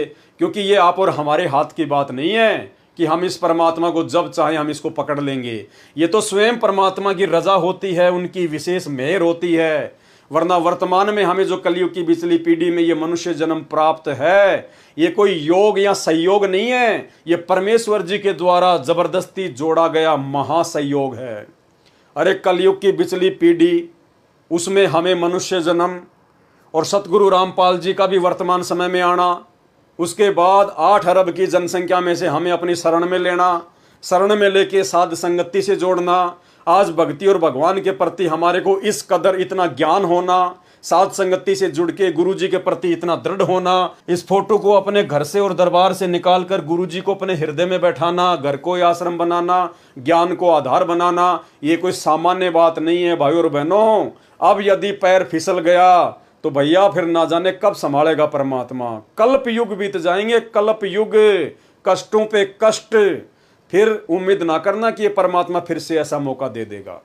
तो भाई और बहनों, भक्ति बोध के सरलार्थ के खुलासे के ऊपर आगे वीडियो बनाने से पहले ये बातें आप सभी भाई बहनों को जो परमेश्वर जी ने लिखी हुई हैं, और दास को जो परमात्मा ने थोड़ी बहुत सद्बुद्धि बख्शी हुई है, हम सभी भाई बहन जो आपस में मिलकर साध संगति कर सके, मैं भी दृढ़ हो सकूं परमात्मा के भक्ति मार्ग पर, और आप भाई बहनों को भी परमेश्वर के विषय में उन्हीं के आशीर्वाद से 2-4 बातें बताकर आपको भी गुरुदेव भगवान के चरणों के प्रति समर्पित कर सकूं। ये सारा खेल सतगुरु रामपाल जी परमेश्वर जी का है, ना मुझ पवन दास के कोई बस की बात है, ना आप भाई बहनों के समझने की कोई बस की बात है। करे करावे साइया मन में लहर उठा, दादू सिर धर जीव के आप बगल हो जा। जिन आत्माओं को परमात्मा ने इसी कलयुग की बिचली पीढ़ी में इसी मनुष्य शरीर में पार करना होगा, उन्हीं आत्माओं के लिए परमात्मा इतना प्रयत्न स्वयं भी करता है। जैसा कि हिसार जेल में बैठ के भी परमात्मा को चैन नहीं है, 1-1 घंटे के सत्संग हमारे लिए भेज रहे हैं, और बाहर मुझ जैसे 2 कोटि के जीव को निमित्त बनाकर परमात्मा दिन रात किसी न किसी टॉपिक पर वीडियो बनवाते रहते हैं, ताकि हमारा संपर्क, हमारा तार भक्ति मार्ग से गुरुदेव भगवान के चरणों से जुड़ा रहे। तो भाई और बहनों, हाथ जोड़ के प्रार्थना है, और हम सभी भगत भाई बहन अपने परमपिता परमेश्वर जी से यही करबद्ध दंडवत होकर प्रार्थना करें कि परमेश्वर अब हमारी बिल्कुल भी ना चलने देना। हे परमात्मा, हम नादान हैं, 2 कोटि के जीव हैं, जड़ बुद्धि जीव हैं परमात्मा, हमारी कोई बुद्धि नहीं, कोई औकात नहीं, कोई हैसियत नहीं। परमेश्वर, हमने अपने जीवन की डोरी आप जी के हाथों में सौंप दी है। परमात्मा, हम आपके कुत्ते हैं, आप जैसा चलाना चाहो, जैसा आप हम आत्माओं के लिए उचित समझो परमेश्वर जी वही करना। आप हमारी इस मन की एक ना सुनना और हमें अपने चरणों से लगाए रखना। बंदी छोड़ सतगुरु रामपाल जी परमेश्वर जी की जय हो। तो भाई और बहनों, कल रात्रि 9 बजे हम भक्ति बोध के सरलार्थ के खुलासे पर चलेंगे, जहाँ पर मंगलाचरण से हम शुरू करेंगे। तो सभी भाई बहन रात्रि 9 बजे जरूर जुड़ें। तब तक परमेश्वर हम सभी को आशीर्वाद दें और इजाजत दें। बंदी छोड़ सतगुरु रामपाल जी परमेश्वर जी की जय हो।